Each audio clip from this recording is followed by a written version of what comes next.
Hello, good evening. Welcome to another slightly different episode of Lorebeards. If you can hear us out there, do please drop a comment over on Twitch and YouTube so that I know that you can hear us clearly. Why don't you say a quick hello on your side as well? Why have I got Alexander saying 40k hell yeah on? Let's just get rid of that. There we go. So say hello on your side, Ross, just to make sure everyone can hear you too. Hello, everybody. I'm Ross Watson. Nice to meet you. And as you all know, of course, I'm Andy Law. So, for those of you expecting Sotek, you may notice that he's got a little bit older.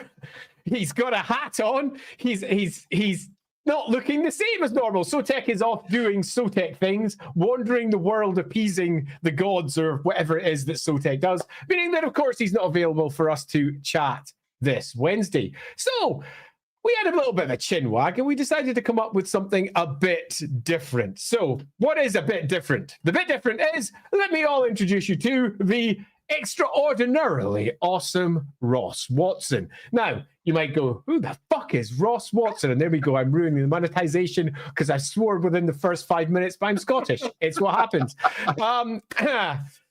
Who the fuck is Ross Watson? Ross Watson is, drum roll, I shall pass over to the good Mr. Ross Watson. Well, thank you very much. I really cannot beat that kind of build-up, frankly. You should be my showman wherever I go, just kind of like hype the crowd. So, hi everybody, I'm Ross Watson.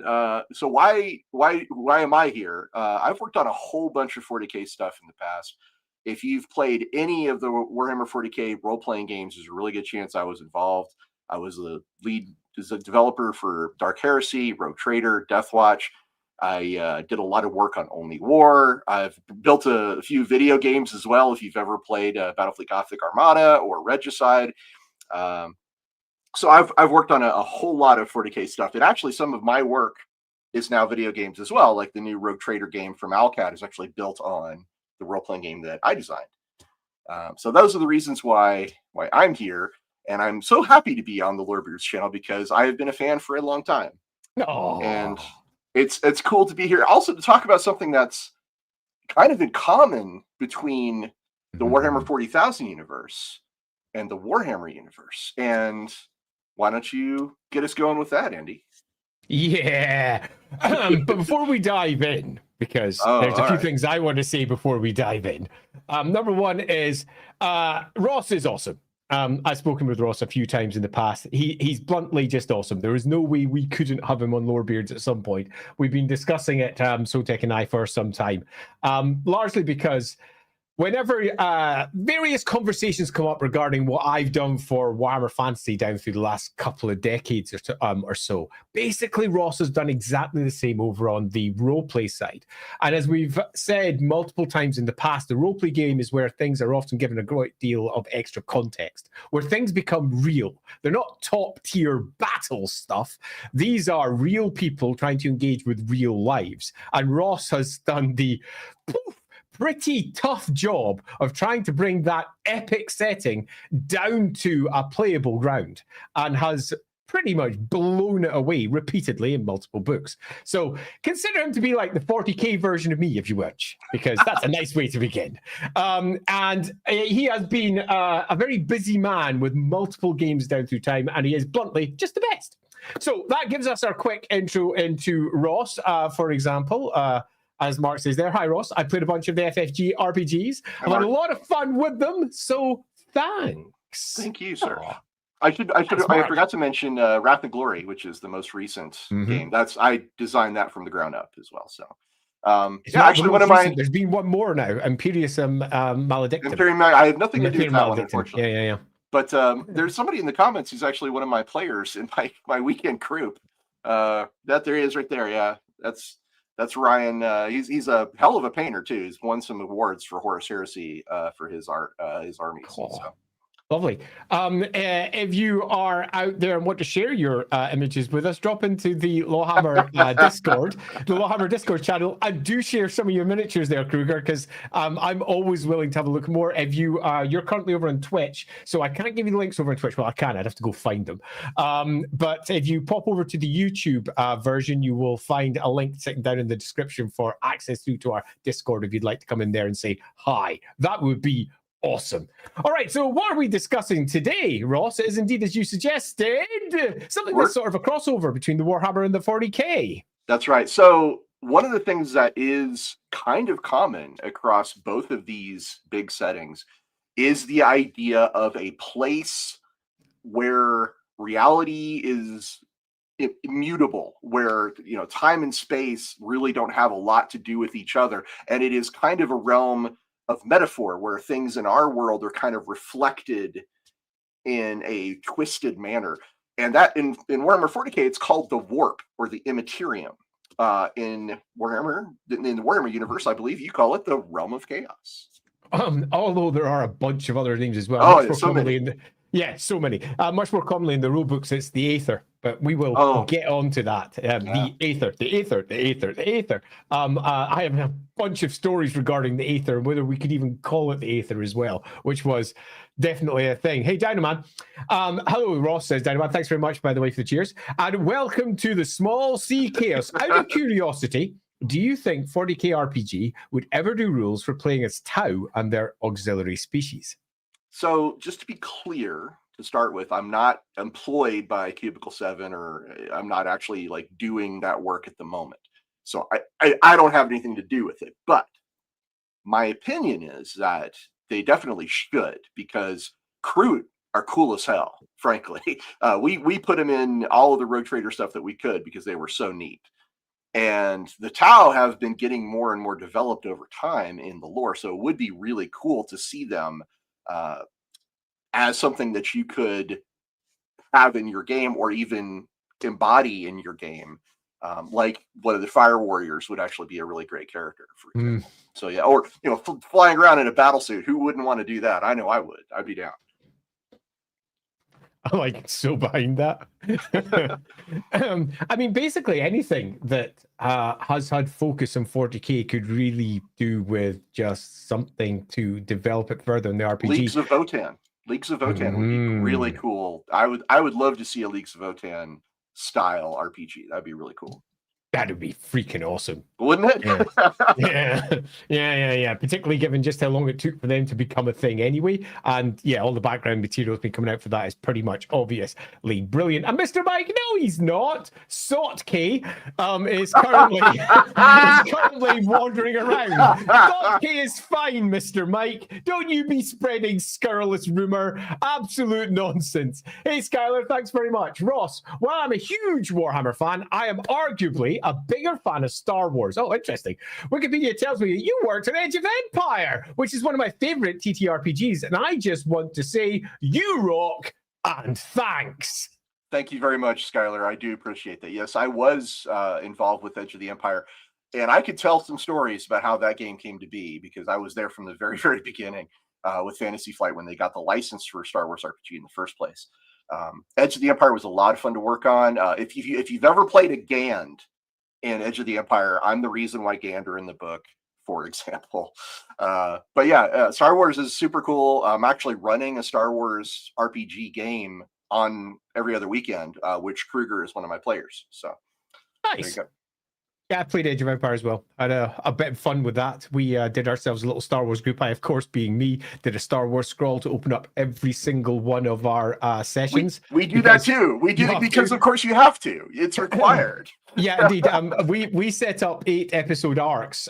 So we started off with episode 9 because Star Wars. So we started with episode 9 and went up to episode 18 and then went all the way back to episode 1 because we kind of couldn't help ourselves. It was a nice homage to, or homage, if you prefer, to the original Star Wars and how it was produced and released. And the aim was to then go to episode 19 after, but the campaign kind of petered out at that point. Yeah, good times though. I do love me a bit of Star Wars. Hey, Sean, thanks very much. Is there fishmen in the 40k universe? Oh, okay. So the long answer is yes, of course there are, because there's millions of worlds and the galaxy is really, really big. Is there like a specific fishman? Okay, so first of all, I point you to the Rakgall, which are an alien race in the Coronis Expanse, part of the Rogue Trader setting. They're actually kind of like shark men, but that's a fish. So I would say that's like the first thing that comes to my mind. And I'm pretty sure there's at least one or two more aquatic races out there. I'd have to do a deeper dive, but that's right off the bat, Ragdoll for sure. There you go. Fishmen. We often get fishmen questions in Lorebeards because it's just how it goes. Alrighty, let's get started because we're going to get started. This is obviously not this is not a standard episode of Lorebeards. It's our Lorebeards Wednesday where we just sit down and do a chinwag. And our chinwag today is going to be about the Realm of Chaos. So I'm going to do what I always do, which is take you back in time. And this time I'm going all the way back to the early 80s. Because the Realm of Chaos, Games Workshop's version of it, is mentioned in, for the first time, Warhammer 1st Edition. And that is going back a bit. All the way back in the Forces of Fantasy book for Warhammer 1st Edition, we got our first references to the Realm of Chaos and the Realm of Chaos books that were going to be released, which were going to provide all of the extra rules that you needed to get all of the gribbly chaos goodness that you could out of your chaos forces. And it took some time for those behemoth set of books to be released. Indeed, it was 2 books in the end, not just one. And those 2 books went through multiple authors and multiple iterations until they eventually arrived at the Realm of Chaos books that were released during Warhammer 3rd Edition. That's how long they took to come out. And this is where the Realm of Chaos got its first real in-depth examination from Games Workshop's perspective. And the Realm of Chaos, as it's presented there, is pretty much what gets ported over into every edition of both Warhammer and 40k from this point forwards, although it will get expanded significantly in Warhammer, and I would argue somewhat less so in 40k, where additional detail is added, but the core concept that's laid there inside the original Realm of Chaos books is not really touched. Cut a very big, long story short. We'll go into details later as required. The Realm of Chaos is an alternate dimension. It lies beyond the standard mortal realms, if we're discussing it with Warhammer language, where normal people are going through their cause and effect lives. It is a realm born of imagination, dreams, horror, and everything else in between. It is a place where your shadow selves, if we go back to the original language, rather than the later language where they just generally said souls, souls, souls, where your souls reside. And when you die, your soul just drifts off and is, in many respects, left with whatever emotional state you through your life ended with. And that emotional state drifts off and occasionally finds others because they're attracted like magnets to each other. So emotional states that are similar and they all attract together. And if enough attract in one place, they may, just may, form into some form of sentience. But the Realm of Chaos, Warhammer style, gets significant development from this. The Realm of Chaos may carry multiple names, whether it's the Immaterium, whether it's the Aether, whether it is the dark reflection of reality, whether it is the divine realms, which is often how it's pitched in Warhammer, because in Warhammer, we have more than just 4 big chaos gods plus other things. We have entire pantheons, and they all live in the same area as the Realm of Chaos. And as the various editions of Warhammer went on, and we went from Warhammer 3rd Edition, where the Realm of Chaos language is moved, and the Divine Book never came out, meaning that as we hit 4th Edition Warhammer, all they had was the Realm of Chaos for what was going on the God side, and they ran with it hard. And you'll find through the editions of 4 all the way up to 8, the Realm of Chaos is exclusively pretty much chaos, and the 4 great powers and a whole bunch of lesser powers that are other gods that lie within the Realm of Chaos. But the roleplay game went in a different direction, like completely different. And as we hit 2nd edition Warhammer, so we're now talking the 90s, and Black Library's various editions, including the various Liber Chaotica books, they discussed a whole lot more than just chaos. In particular, as we move into the Tome of Salvation and the various books about the gods through 2nd edition, 3rd, and into 4th on the fantasy roleplay side. The gods also reside in the same place as the Realm of Chaos. The great war between the 4 great gods of chaos is happening in the Realm of Chaos, but equally there are divine realms for all of the gods.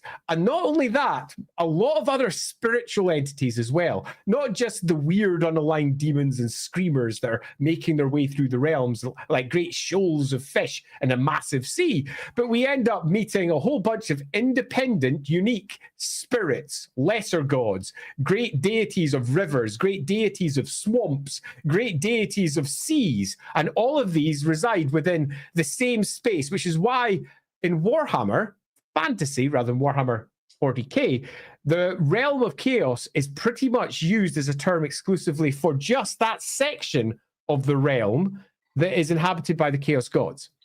In Warhammer, they often instead use the word aether.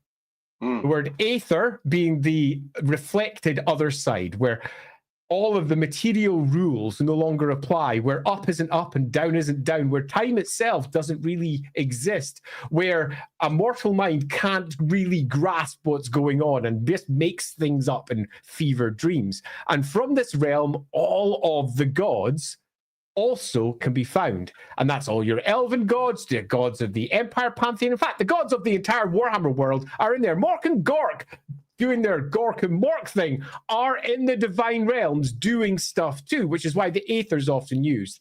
And when you come to, say, for example, priests of Sigmar and how they respond to the realm of chaos and magic, which floods across the Warhammer world from the great gates of chaos at the North and South Pole, they quite cleanly preach that magic as it comes into the world is the influence of the chaos gods. But nevertheless, their god Sigmar went into the same realm and has his divine realm in the same place. They have chosen, in many respects, to basically say the place that is influencing our world is pure chaos. By the way, let's just not think about where our God went and where he did his thing. And there is a reason why this mistake is made in the setting. There's a reason why these issues exist in the setting. It's because the writers of Warhammer, in particular, went with the battle books as their core source down through the various editions, meaning that if you just go with that, the only thing that exists is the realm of chaos. And whenever they say something like, oh, but where's Mor's realm? They don't answer that in the battle game because they don't need to. All we need in the battle game is a bunch of Morian knights who look cool as fuck with lances, charging down, okay, onto some undead or something equivalent. And who cares where Mor's realm is? They don't worry about that at all. But you'll find the battle game sometimes does stray. And throughout the course of, say, for example, the undead books, they're often talking about the realm of the dead, the realm of, the realm of where the gods of Nehekara are. And the more that they went into it, the more that it became clear that the realm of chaos standpoint, as in everything beyond is the realm of chaos, sort of doesn't make sense because the aether is bigger, deeper, and much more complicated in Warhammer, where there are countless gods doing countless things. And the big one, as we now tie it through to what Ross is basically here to say, the aether is deep. Really, really deep. It's not just that it's infinite and it's a realm of dreams and imagination and horrors, and it's where gods come from and spirits, and there's indigenous things there, and there's things that have been created there by consciousness. It also goes deeper than that and connects through to other places. These other places include well, the connectivity between the two. Let's not get into that, but I think I would like to weigh in here a little bit with some of the origins of the realm of chaos and the warp, which all ties back to a guy named Brian Ansell. So Brian Ansell, Brian Ansell is a pretty interesting figure in the history of Games Workshop. He ended up as the managing director and bought the company from Ian Livingstone and Steve Jackson in its early days. So Brian is there from the very early days. Okay. And Brian Ansell happened to be a huge fan. This is well documented, is a big fan of Michael Moorcock and all of the Elric cycle and all of the books that Moorcock wrote, which, in case you're not familiar with Michael Moorcock, Michael Moorcock likes to write about. I have to just be fair. I am somewhat notorious for bringing up Michael Moorcock. Well, Hawk Godley, for example. Moorcock mentioned Skull! Yeah. So Moorcock is kind of foundational to both Warhammer and 40K in a lot of ways because it filters up through Brian Ansell. And Brian Ansell, who may or may not have had some pharmaceutical interests on the side, he was really interested in bringing in aspects of the Moorcock world building, like law and chaos. So order and chaos. Depends on which series you're talking about for Moorcock, but the concepts of order and chaos are very big in those books. So Ansell was very interested in bringing those things into the early world building for both Warhammer and 40K. There's some really interesting stories about him and Rick Priestley talking about this because in its earliest incarnations, Warhammer 40K was meant to be kind of just a sci-fi game.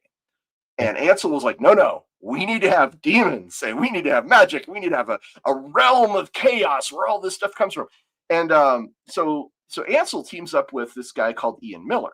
Ian Miller is an artist who is, again, very foundational. Not quite to the level of, say, John Blanche.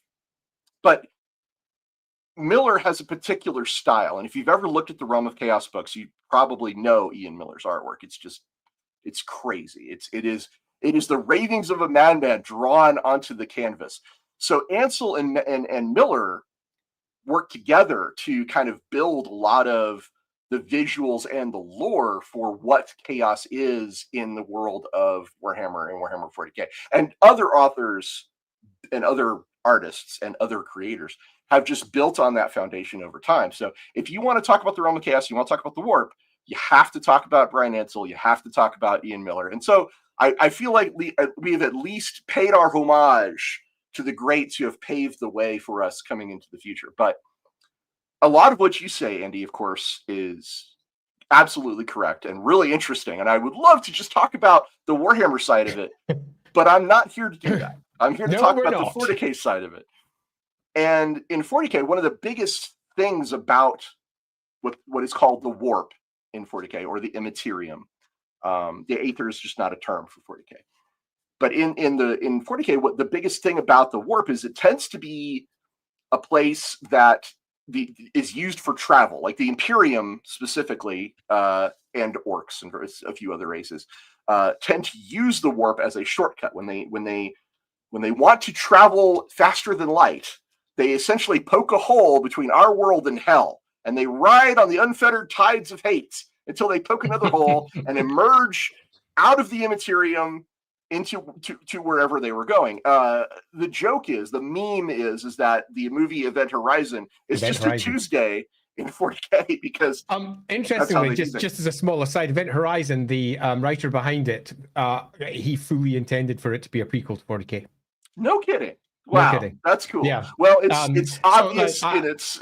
Yeah, he was 100% of the mind that the world of 40K was to come, and this was very much a prequel idea, and I freaking love that.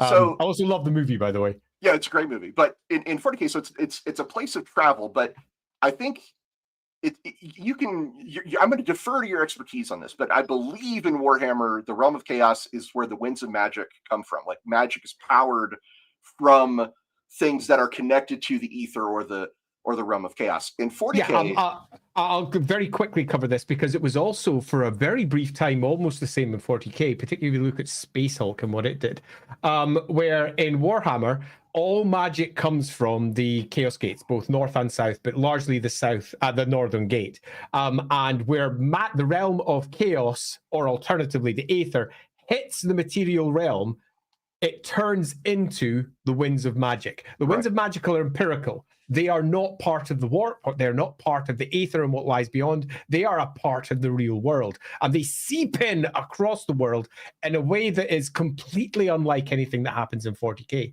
40K tends not to have It has warp influence. It has, the influence of the warp, and the warp is it's coming here because the veil between there and here has begun to thin. Where in Warhammer, it becomes something really very different, almost like the gate itself is doing something to those winds. And a couple of sources in Warhammer, for example, it suggests that there's actual demons responsible for each wind, each one being concentrated and created into a particular form. This pops up in a couple of different sources. Where in 40k, there was for a brief moment the idea that this might come, for example, immaterialism was sort of like the purple wind, really quite close. And it sort of popped up in Space Hulk in a couple of places, and then they ditched it, and they went with a very different route for their psychers. Well, I can tell you this. Okay, so first of all, I can tell you this, that the warp is the source. It is touched. Anyone who uses psychic power touches the warp. The warp is the source of that energy, that power that creates the supernatural effects that are called psychic powers. And it almost you realize that almost exclusively what we know about 40k comes through Imperium sources. So there is a bias. There's a bit of a bias towards what we know, right, about as opposed to what may actually be the truth. So yes, the warp in 40k is the source of all of the supernatural events or powers or abilities. And not unlike Warhammer, there are schools or disciplines, if you will, of psychic abilities that fall into categories that could loosely be categorized like lores. For example, biomancy is a psychic discipline, right? Could be life magic. Pyromancy, etc., and there are so many of these different types of, I don't want to use the term lores, but the different types of psychic energies that they are, in many ways, they're just there's too many to even list, frankly. Anyway, the point being is that the warp is the source of these energies, and in 40k also it's said very clearly that to gaze upon the warp unfettered, to see it in its raw form, is death. It will kill a normal man. Just, you're dead. This is famously expressed through the navigators. Navigators are mutants in Warhammer 40k who are needed because they can see the tides of the warp and guide ships through the corridors that the warp creates between two different locations. And a navigator, their third eye, because it can behold the warp, right? To gaze into a navigator's third eye is to see the warp, and then you die. It is very clear that the navigator's third eye is don't look at it because you're looking at the warp.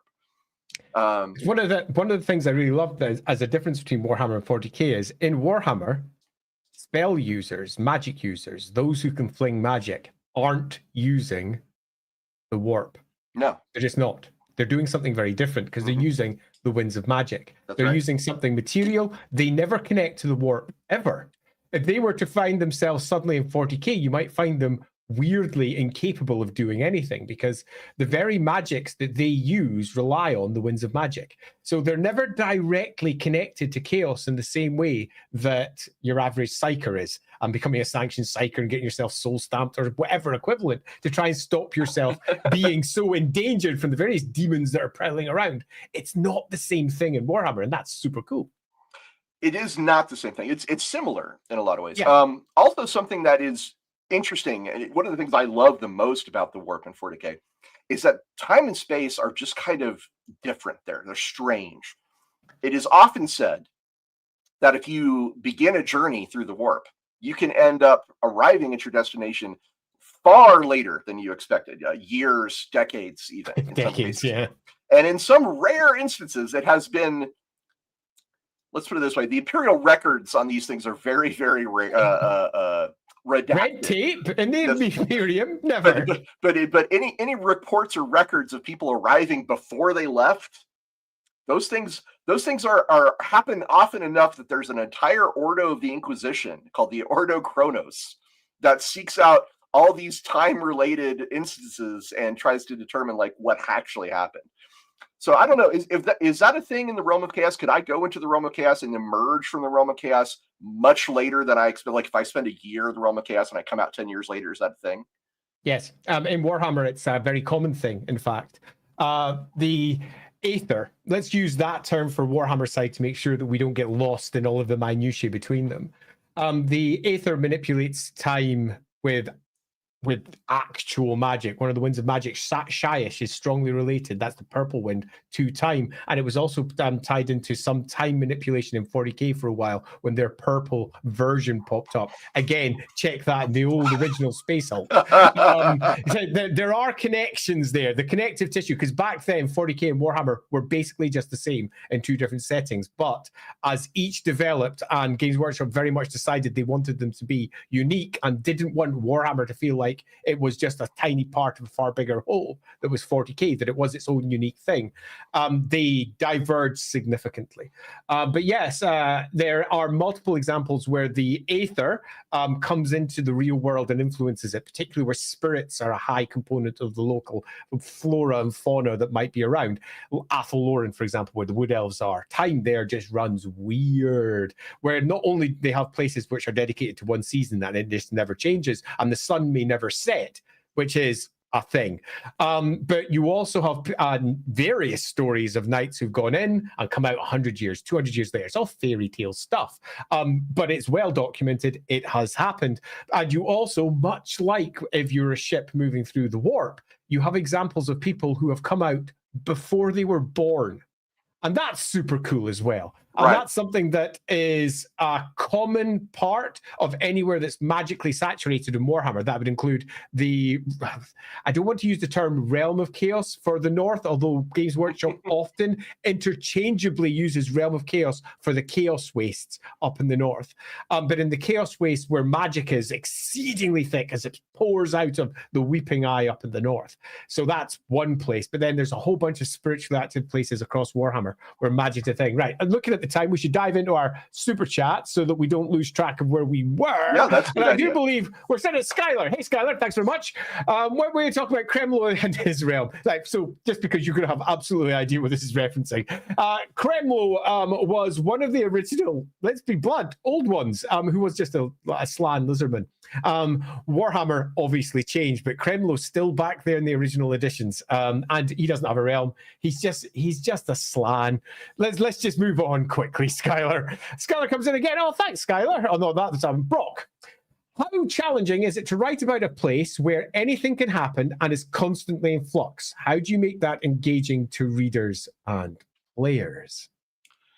That's a really good question. So I did some work on a role-playing game called Black Crusade, which is about playing Chaos Space Marines and Chaos Cultists and Chaos Aligned Rogue Traders and other, baddies of the setting. And that game is set in an area called the Screaming Vortex, which is a warp storm. Yeah. The thing about that that's really interesting, there are people out there who love to play around with the idea of reality as a suggestion rather than the law, the immutable law. So one of the things I've really enjoyed about it is just sort of presenting players with visions and sights of things. There's a thing about role playing that can kind of happen with someone playing. If they're deeply enough immersed, they can get that sense of awe and wonder from imagining something that they've never imagined before. And the Realm of Chaos and the Warp are both really interesting places because you can create vistas that are completely they're not even on the internet anywhere. Like, for example, in the Screaming Vortex, there's a planet I created that's kind of like a cored apple. It's just got like the upper hemisphere and then like a little stem, and it's just sort of hanging there in space because it can. Because in the warp, these things it wouldn't just like break apart like it would in the real world. Also, I think one of the most interesting things about it from a writing standpoint is that the warp is a place of metaphor. You can witness battlefields that you've never been to before, but that are part of the collective unconsciousness. You can see and interact with memories or dreams or visions. It is absolutely a wonderful place to sort of touch on some of those spiritual, maybe a little frou-frou, if you will, for the term, aspects of your character that you wouldn't ordinarily imagine. Like if you wanted to talk to if your character had a dead father and you're like, I always want to know what he would think about this or that. In the warp, you might have that conversation. Is that actually your dead father? No, absolutely not. It is not him, but it is probably a reflection of how you feel about him, right? And that is a really interesting character moment. So I apologize for hijacking there, but it was a really good question. Really, really never apologize. This is how it works. There is no hijacking. We just kind of go. And everything said there, I wholeheartedly support and agree with. Hey, that was super easy for me to answer. Woo! I will say one other thing though. There's a difference between engaging players and readers because every group has got a different set of players, and you can get a bit more personal about their characters, about the stories that really work for that player rather than necessarily work for that character, because that character might have an absolutely superb backstory that you built with tragedy and death with their family, and you think, oh, it'd be really cool if we dive into this for some sort of cool story involving some warp related, aether related nonsense. This would be cool, but the player might not at all like that sort of thing because they've moved on from that. There was original backstory and they've got that wasn't cool, I'm moving on. And the player themselves might be much more interested in a different philosophical edge. So knowing your players means that you can pitch this really well. And often the biggest mistake that most GMs make when it comes to pitching this to their players is trying to do it themselves. Players like to collaborate. Ask, talk to them. Say, what do you think would be a super cool story that we could encounter for your player? Because then they are invested in making that story better. They're also more invested because it's partially their creation. And they will say, oh yeah, my character is affected by this because they decided their character was affected, rather than you as a GM impinging upon them your ideas of what must be most affecting to that character. So, yeah. The last thing I'll add too is that going into the warp or the realm of chaos in either system should be one of the most terrifying things to ever happen to your characters. If they end up and they suddenly realize, oh my God, we're in the warp, there should be that clench, that sphincter clench moment of, oh, we are in so much trouble. yeah, I don't just agree. I like hard agree, right? Where were we? Brock, and we have a big one coming. I've lost your comment, Brock. There it is. Charles, what's with Chaos Gods being more ascendant in 40k? Okay, so complicated question, or complicated answer. Very simple question. Frankly, a lot of stuff that Andy was saying about the realm of chaos and like being a place where all of the gods live, that is kind of less clear in 40k. Like the gods that we know of that are existing that are not chaos gods, some of them are in the warp, some of them are not. Like Segarak, the god of the Harlequins, he lives in the webway, which is the webway exists as like a tunnel through the warp. He's not in the warp. He's in a little tunnel that's like, in the walls, if you will, of the warp. So are there gods that are other than the chaos gods that are doing stuff in the warp? Maybe, probably. Yeah, but the focus is almost always on the chaos gods. And I should point out, like, there are sources that say the Emperor, who is the great leader of the Imperium, the most powerful psyker to ever live, there are stories that say he is present in the warp as a being, as a godlike entity. So, yes, the chaos gods are ascended because they're focused on more in the lore. Like almost every time you talk about like, hey, there's this problem or there's this issue, it's usually kind of goes back to the chaos gods. And there's a reason for that, because foundationally, as part of 40k, if you look at like all the big massive events and the big massive tropes and the big massive themes, they can all kind of be traced back to chaos. Games Workshop is a big fan of this. They like saying that chaos is kind of the primordial originator, or if you will, of a lot of the plots and schemes and twists of the story of 40k. So it's just kind of a fact of the IP that the chaos gods are always going to be like, oh, they're a big thing. They're a massive force. Being more ascendant lately in 40k, well, there's a lot of things happening in the storyline of 40K right now. There's Primarchs returning from the dead. There is worries that the Emperor will be soon, completely gone, and what might happen after that. So it is a time of turmoil for 40K right now in the lore. The day that I'm speaking, the 10th of September, 2025. And that would explain why the lore at this time is very focused on the chaos gods being big and doing big things, because they're reacting to or responding to or are responsible for, depending on who you ask, all of the events that are occurring. And that's kind of the best answer I can give you without getting far more bogged down into detail than I think Andy would want. So detail. I'll sum it up with a quick. In 40K, the Chaos Gods are very jealous of the enormous amount of power that they've managed to gather and fight any other gods moving into that space. And historically, they've kind of killed them all. And the only ones that they haven't killed have found a way to run away and hide. Kinda. So Warhammer. Oh yeah, I'm just going to give a comparison. No, please.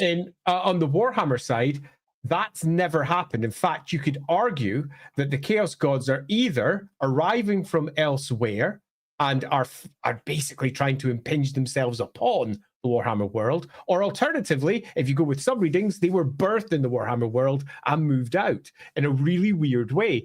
The writing is really inconsistent in this, but they have only a small part of the far bigger whole if you want to try and put singular dimension upon it. Where in 40K, you tend to find that the Chaos Gods are kind of ascendant, and they've almost won. So I should point out here something that's very different between Warhammer and 40K.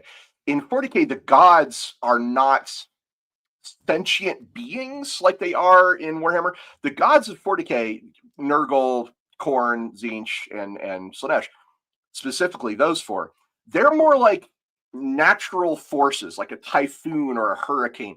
They exist, they create events surrounding them because of the gravity of their power and presence, but they're not making choices. Like Khorne isn't just sitting there in 40K saying, aha, I will create another bloodthirster and send it to the Imperium.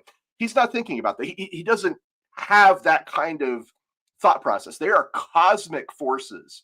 Just imagine Khorne as a really big red storm in the warp that is constantly churning, and little pieces of him are flying off because of all the turmoil that he creates by being himself. And those little pieces that come off, those are the bloodthirsters or the demon princes or the things that have sentience and can make decisions and choices that affect the world. But Khorne is not, I mean, they say the Tzeentch is the great schemer.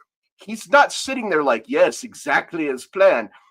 He is a force that spins off, the other greater demons that do those things, like Kairos Fateweaver and things like that.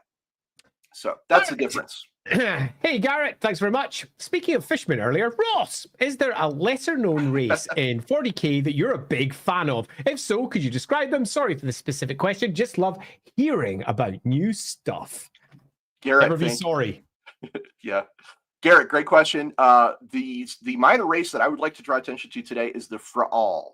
The Fra'al are these highly psychic merchant traders, and they've only ever been shown as a ship in Battlefleet Gothic. Like, you could have Fra'al ships that like helped you out, and they're described, but they're never shown.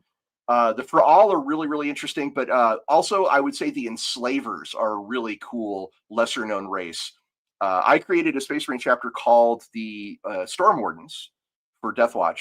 And the Storm Wardens and the Enslavers have a lot of history between them, because I thought the Enslavers were really, really neat. They really just exist as like some sketches. There's never really been like an Enslaver mini or anything as far as I'm aware. But they're super cool. And I would definitely recommend pointing out those two, the Fra'al and the Enslavers. I love the Enslavers. I've used them deeply in many of my campaigns. They're just the freaking best. Hey, Sean, thanks very much. What does Ross think of Gelt, Balthazar Gelt in this case? And as a great Warhammer Total War player, you know exactly who that is, the ruler of the Metal Wind. Are there sorcerers that live in the realm of chaos? Oh, yeah. Well, that's a question for you, for sure. First, Gelt. Yeah, well, so Gelt, I would say, so I have way more hours of Total War Warhammer than I would like to admit to. I think it's something like 1,600 hours. And yes, I've played Gelt. He is great. I love this dude. I love the fact that he has his own agenda and that he and the College of Magic are these big movers and shakers in the world. And I love seeing him fly around on his Pegasus and absolutely destroy armies, because he is a one-man doomstack if you do him right. So yeah, absolutely. He's a dick. Hate him. And if you ever reach 10,000 subscribers over on YouTube on the LAWhammer channel, you'll find out why I think he's such a fucking dick. Right, moving on. Dynaman. Moorcock, bingo card. Zing. Sing Master comes. How's the housing market in there? Oh, we didn't answer the other bit. Realms of Chaos, before I get that one, and Sorcerers. So first, the realm of Tzeentch is often referred to as the realm of the Sorcerer in various parts of Warhammer's background, and it is entirely populated by many of those who've ascended and become demons themselves. So those who used to once be mortal and have ascended into the realm of sorcerers and entered into the crystalline massive maze-like structures or whatever else there might be over there. So the answer is first, yes. All of the various greater demons, except for those of Khorne, tend to be magic users, sorcerers, depending on your preference as well. So yes. But then the last part is, do wizards themselves from the material realm go over there without ascending? And the answer is, from 4th edition onwards, yes. And it started off with a rule in 4th edition called Escape. You had the Escape card. So in Warhammer 4th edition, if you were killed and you were a wizard, you could have the Escape card, drop it, and you survived the battle, and you could pop back out later. What happened? You went into the realm of chaos and disappeared. And this got written directly into the fiction for Malekith/Malarian, who does this during one of the great battles in the Great War against Chaos. And when he and Teclis are having a fight, he loses one of those fights and then pops off into the realm of chaos and disappears for a good 100 years. And he sees things. Things happen, and Malekith changes, man. And he comes back completely different. So the answer is yes, it is something that can occur. If you've watched LAWhammer streams, you'll know that one of our characters has even done this. So it is an event that can occur, and it is life-changing, completely flips your entire world upside down. And going back to what the Singemeister was asking there, how's the house in market? It's strangely enough in flux in the realm of chaos. Yeah, that one amuses me. Alrighty, moving down to Dynaman. Oh God, Dynaman. So in 40k, that's a long comment, Dynaman. I have less patience for this than Sotek does. The gods of the warp seem to be entities which are directly tied to the emotions of the people in the galaxy. And as you fly away from the galactic plane, connections to the warp get weaker. In fantasy, this doesn't seem to be the case. Correct, although it is in some instances. Although it sometimes also is. Can you talk about why this is seeming to diverge and why DW seems to be somewhat more consistent in what they want from 40k Warp as compared to the fantasy Aether? Ooh, okay, so there's a lot in that. About the emotions tying in and like the distance being a factor. Those things are probably less canonical to 40k. Over time, certainly my experience has been less that is a thing that is very, very rarely even referenced. As far as the like the divergence and why the 40k warp seems a little more defined, well, it's like this. Andy probably knows this. I'm sure he's probably heard it. But financially speaking, to Games Workshop, Warhammer 40k sells a lot more product. Like at one point, I was told directly from Games Workshop that Space Marines, just Space Marines, outsold all of their other products combined, to give you an idea of like how important that is to them financially. So that tends to translate into more oversight, more interest in keeping things consistent. And so that's one of the reasons why the Warp in 40k is just a little more strict. That's sort of like what it is and where it comes from. But even so, even with that being true, over time, and it's been, at this point, what, 35 years? Jesus. Yeah. Over time, as the thing, as the property goes through different hands and different handlers, it can change that viewpoint on what these elements need to be. Like what does it need to do? So Alan Merritt was the head of the IP at Games Workshop for a very long time. And he and I sat down when I was working on Rogue Trader, and he started to tell me about like what travel through the warp was like and why it was like that. Because in Rogue Trader, obviously, your ship moving from point A to point B is a big part of the game. And he would explain the warp a lot like the ancient early days of the Age of Sail, where if you set out from Port Mosby and you're trying to make it to Port Arthur, that's, you're not sure how long that's going to take. You have an idea of like how long it should take, but it's going to be less or more depending on currents and storms and things like that. So Alan would say, okay, now take that and add demons and magic and crazy visions and all this stuff that can happen outside of your control, and travel through the warp becomes so much more dangerous, so much more daunting, and so much more mysterious than any travel that we've experienced on the sea throughout our history. So that's just like one aspect of it. Over to you, sir. Yeah, I think one of the primary reasons the 40K's warp is so cleanly defined is because it isn't used for as much. It's used for travel and the Chaos Gods. That's pretty much it. Okay, it's got other bits. Okay, but I'll let you come back in just a moment then. Where with Warhammer, they've got so many gods doing so much. They've got their paths and the old ones going through. They've got other dimensions beyond just the warp as well, with their spirit realms and their various other, the realm of Actuary. What exactly is that, and how's that different to the realm of Chaos? There's lots of other stuff, and writers with each edition have just kind of added to it rather than necessarily refined, where 40K has often just reiterated edition after edition after edition what came before, and often tightened it rather than necessarily expanding upon it. Where Warhammer, because I think actually very clearly put forward by Ross there, was not as much of a focus for Games Workshop. They didn't put so many eyes upon it, meaning that sometimes some weird shit got in. And if we take a look at some of the stuff that Black Library has added, or some of the weirder stuff in the periphery of the roleplay games, it flat out contradicts other bits that you'll find elsewhere in Warhammer. And the Aether, for want of a better word, has been massively expanded in lots of weird ways, where in 40K you tend to find its specific stories. And then it sort of wraps it up and ties it with a bow, and we're done because the core doesn't get touched. That's very good. All I wanted to push back on a little bit is that the warp is only used for certain things. Okay, so there are gods like the gods of the Eldar. Some of them are in the warp. There are gods of other species, Gork and Mork. We're not sure where they are. They might be in the warp.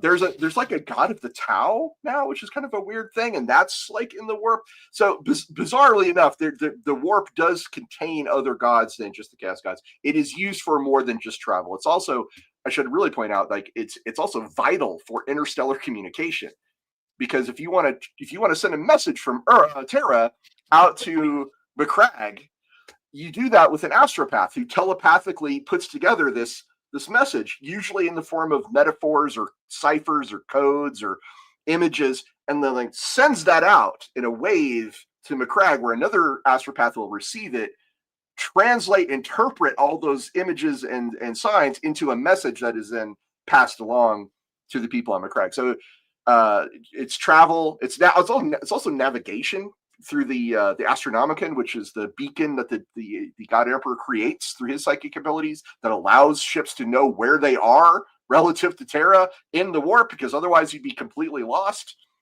So it is. I just wanted to push back. It is a little bit more than just travel. There's a lot going really on. Flippant. Dynaman. That said, fantasy does have the Aether being used for travel, specifically the old ones before the gates collapsed. Yeah, so if you go back pre-Cataclysm, the old ones were using effectively the warp for their travel. And the Great Gate at North and South Pole were enormous gates that enormous ships would pass through as they move from one possibly dimension or other material place to the Warhammer world, and they translated backwards and forwards. But they also used them for personal travel across the Warhammer world. So you could be sitting what is the equivalent of modern day Lustria, move up to the Empire by just passing through a gate. There's also the paths of the old ones, which are somewhat similar to the Eldar Webway, in that there's a whole bunch of interconnected tunnels that make their way through the aether. And they've kind of collapsed in the modern Warhammer world. And they are mostly populated with demons and kind of awful. But some of them still work, and you can open a pathway from one part of the Warhammer world to another. And it's a matter of just walking along this path. And each one of these paths have got very different tone, possibly asserted by those who pass through it, as their minds effectively try to make sense of the weird dimension they moved into and reform up into a pathway through a dungeon. I was going to say jungle, and it turned into dungeon as I said it out loud, but either will do, a dungeon or a jungle. Whatever it may be that the mortal minds project and expect is what they encounter. A jungle, yeah, it's just like that. So yeah, they're used. They're used in a variety of ways, but then you've even got, when you go over to the Wood Elves, they've got the world routes that they can pass through, the Great Weave that they interact with. There's lots and lots of different ways that you can pass your way through, not just the old one portals, but modern versions of what are paths through the aether. So yeah, is the answer to that. Hey, Ricky Chapman, thank you very much. In our Warhammer TTRPG, that the aether and warp are the same and the settings overlap, which has led to one of our players' favorite characters, a demon prince, appearing in both settings, and quite right too. It happens to several demon princes. Nakari, for example, pops up in both settings. Exactly, good old Be'lakor. It's Be'lakor all along. Yeah, Be'lakor as well. A whole host of them have done it, and there's absolutely no reason why you shouldn't. And as we've discussed in previous Lorebeards, I have also crossed over Warhammer 40k in more than one of my previous games, because why not? I mean, it's your own game at home. Games Workshop's police can't come round and say, you're not allowed to do that anymore. That's not how it's done. It's my game at home, and I'll do whatever I want. Thanks very much. You know, I was working at Games Workshop 22 years ago. I'm so old. 22 years ago, I was working at Games Workshop when the very last product was made that combined the two settings, which was the Dark Shadows supplement, the Albion adventures. And I don't know if you guys are familiar with that. I think Andy said he's talked about it before. That's when I started working in Games Workshop. So I came in at the very tail end of when those two settings were kind of connected, and the word on the street was always like, "Whoa, Sigmar is one of the lost Primarchs," you know, which is a really cool idea. I love the concept of it, frankly. But after that point, somewhere around 2003, is when the IP started to be far more segregated and separated from one another. But previous to that time, absolutely, you could say, oh yeah, the Warp and the Realm of Chaos, absolutely, same thing. Warhammer World, it's just a planet somewhere in the galaxy, you know, of 40k. But those things are no longer true, and haven't been true for 22 years. So yeah, 22 years pretty much. Although having said that, if you go into even some of the most recent discussions of it in White Dwarf, they still say that the warp is the great connector of all things. So the Realm of Chaos sort of does connect everything, but they're no longer, Warhammer is inside the 40k universe. It's just a planet. It's a completely different dimension. It's something that is alien and not alike to 40k. The rules of Warhammer and the rules of 40k are effectively completely different to what they once were, where, I mean, there's a relatively famous quotation from Rick Priestley when he was discussing magic and psychers, and he said they are identical. Because then they were. They just were. But as later editions came on and the desire to make Warhammer much, much more of its own platform, and definitely not just a part of 40k from certain writers, that pretty much became history rather than the current truth. Hey, Garrett, thanks very much. Would a blank traveling to the warp lead to a bad day for the demons nearby, or do blanks only harm psychers? Okay, so this is a 40k question. I'm not sure that blanks or a concept like blanks even exists in Warhammer, to be clear. No, there isn't. We had a discussion about this the other day when we were going through all of the Chaos Gods in Warhammer and how they could easily be added as a concept to one of the Chaos Gods in the Coho, but that's another stream. So for anyone who doesn't know what a blank is, blanks are a very extremely rare genetic mutation in humans that makes them anathema to the warp. They can sort of cancel out psychic powers just by being nearby. Demons and other creatures of the warp don't like them. They can be kind of repulsed or even destroyed by them. So the question is, would a blank traveling to the warp lead to a bad day for the demons nearby? Well, if he's in a ship, no. Blanks travel around in ships all the time. Ships in 40K, at least in the Imperium, are protected by a field called a Geller field. And this field is a bubble of reality that sort of surrounds the ship and keeps the warp out from getting into the ship. So a blank traveling aboard a ship with a Geller field, he would probably, they wouldn't even know he was there per se. Now, do they affect demons? Yes, they absolutely do. Do they affect the warp in general? Yes, to a lesser extent, but still yes. A blank that was sent bodily into the warp without a ship to protect him would just sort of, he'd be dead just like anybody else. Dead of starvation, if nothing. I mean, even if they left him alone, he'd still just die. It's horrible. I can't imagine a blank surviving on his own in the warp. In fact, there's very, very few people that's ever even mentioned surviving in the warp longer than just like a few seconds. And usually those guys are absolutely legendary chapter masters of the Grey Knights or Primarchs or something of that nature. So there you go. It's one of the, I'd say, almost differentiating things between 40K and Warhammer as well, because there are multiple examples of characters from the Warhammer world being thrown into the aether and sometimes being there for freaking ages and coming back the other side going, yep, that was a thing that happened. Let's move on. In 40K, I think the earlier quotation, the Chaos Gods are an ascendance, really neatly sums up why it's so fucking dangerous by comparison. It's just quite a different atmosphere on the other side. Yeah, not good, so good. Surrogate Gaia, thanks very much. I wanted to add this headcanon during the Mork and Gork stream, but here goes. Okay, the winds of magic have a dampening effect on the greenskins, which messes with their innate ability to construct complex machinery. It would explain why they can create them in fantasy, why they can't, create them in fantasy, and it would also be a potential way the old ones kept them under control during the War in Heaven. All of that is not a bad headcanon. There has to be a reason if you are assuming that the greenskins from Warhammer are the same as 40K, and the general assumption is they kind of are. There's got to be a reason why they kind of aren't. Why haven't they, red ones go faster, started building freaking gargants everywhere? They haven't. There are no big, huge trucks wandering around the various planes of Warhammer. That doesn't happen. Where is the technological backstop? So this is one way of doing it. Thanks, Surrogate Guy.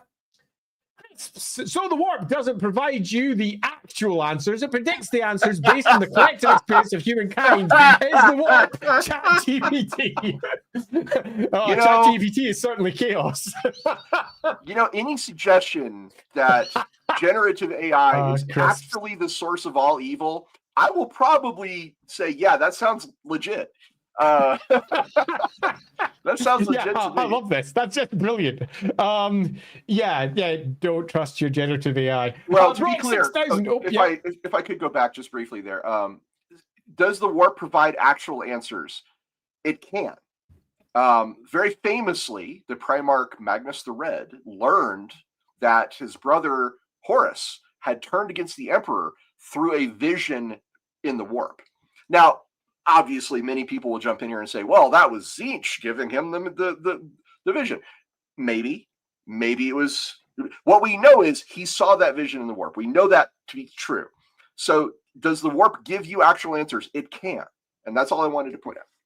Yeah, and I think that's consistent over in Warhammer, where the Aether is arguably a source of an enormous amount of potential lore. Why do you think demonologists exist in the first place?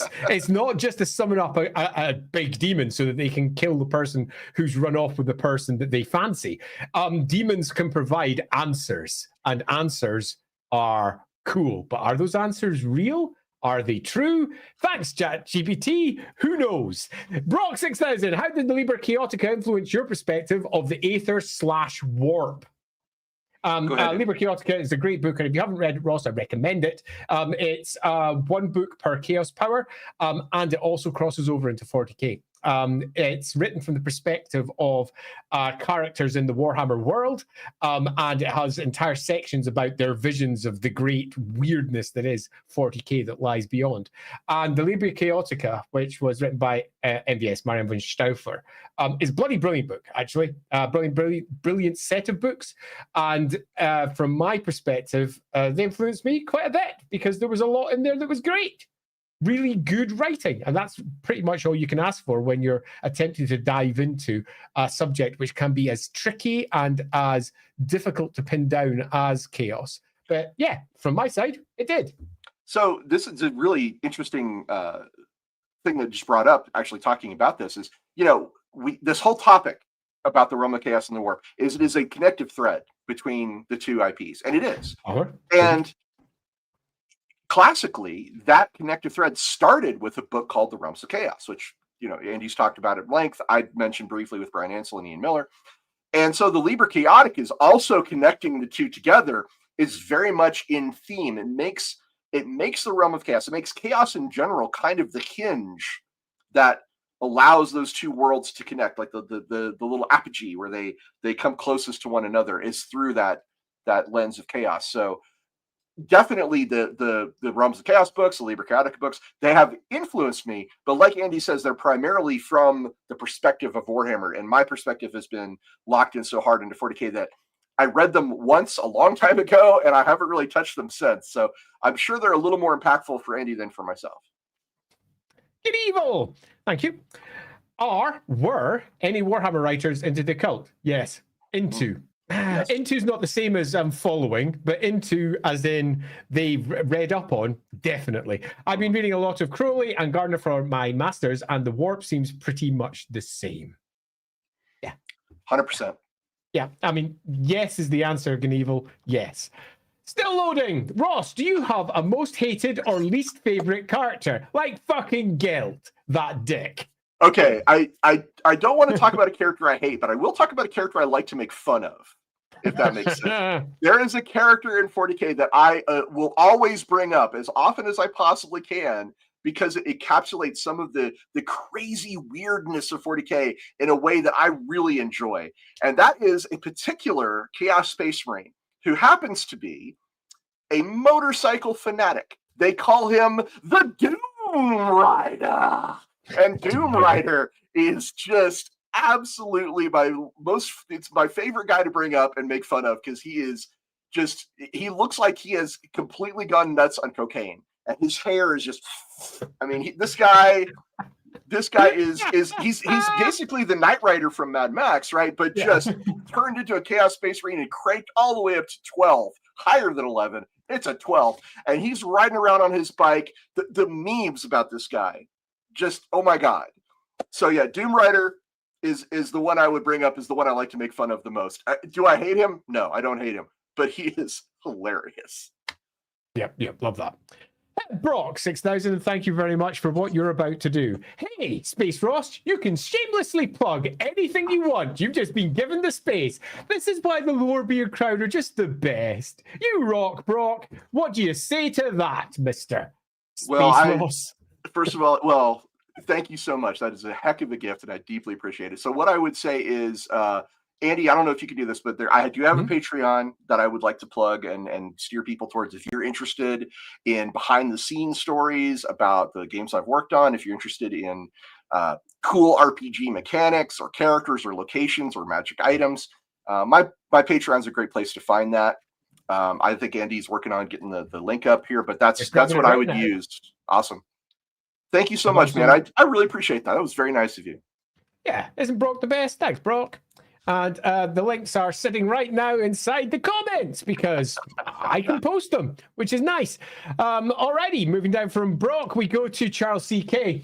Is writing things for 40k made complicated by the fact that the Imperium are incredible bad guys, but not all of the audience always gets that? Oh, they're coming out with the doozies now. So I'm going to sit back and eat my popcorn. The short answer, yes. The long answer, honestly, this is something I would love to do an entire show on, is talk about the satire of 40k and how that's kind of changed and drifted over the years since its creation. Because originally, the Imperium was absolutely a satire of Thatcherism in the 80s in Britain, in UK in the 80s. The Imperium is, and it is often described as, the most brutal, oppressive regime imaginable. And yet, every time we dive into the IP, we do it through the eyes of citizens, heroes, soldiers, defenders of this regime. And you know, it's often characterized as like, well, yeah, but everything else is worse, which to a degree is still true. Is it complicated? Yes. And this is something, again, Andy and I would love to just go ham on this with Andy at some point in the future. But thank you for bringing it up. Yeah, Charles, because you know that I have opinions in this one. We have thoughts. So, yeah, this is rather amusingly. We've discussed this a lot in the past, and I'm always reminded of something that my wife said when we were passing Games Workshop once. So that's the Warhammer store, because I still live in the old world in my head where it still says Games Workshop, not Warhammer, above the stores. We're passing through, and we had literally said something along the lines of, the Space Marines are basically the front for the bad guys. They're bad guys. They're a proper totalitarian regime. They're the worst. Okay, but the Space Marines aren't heroes, are they? We passed the shop, and this just gigantic image of a Space Marine looking fucking awesome.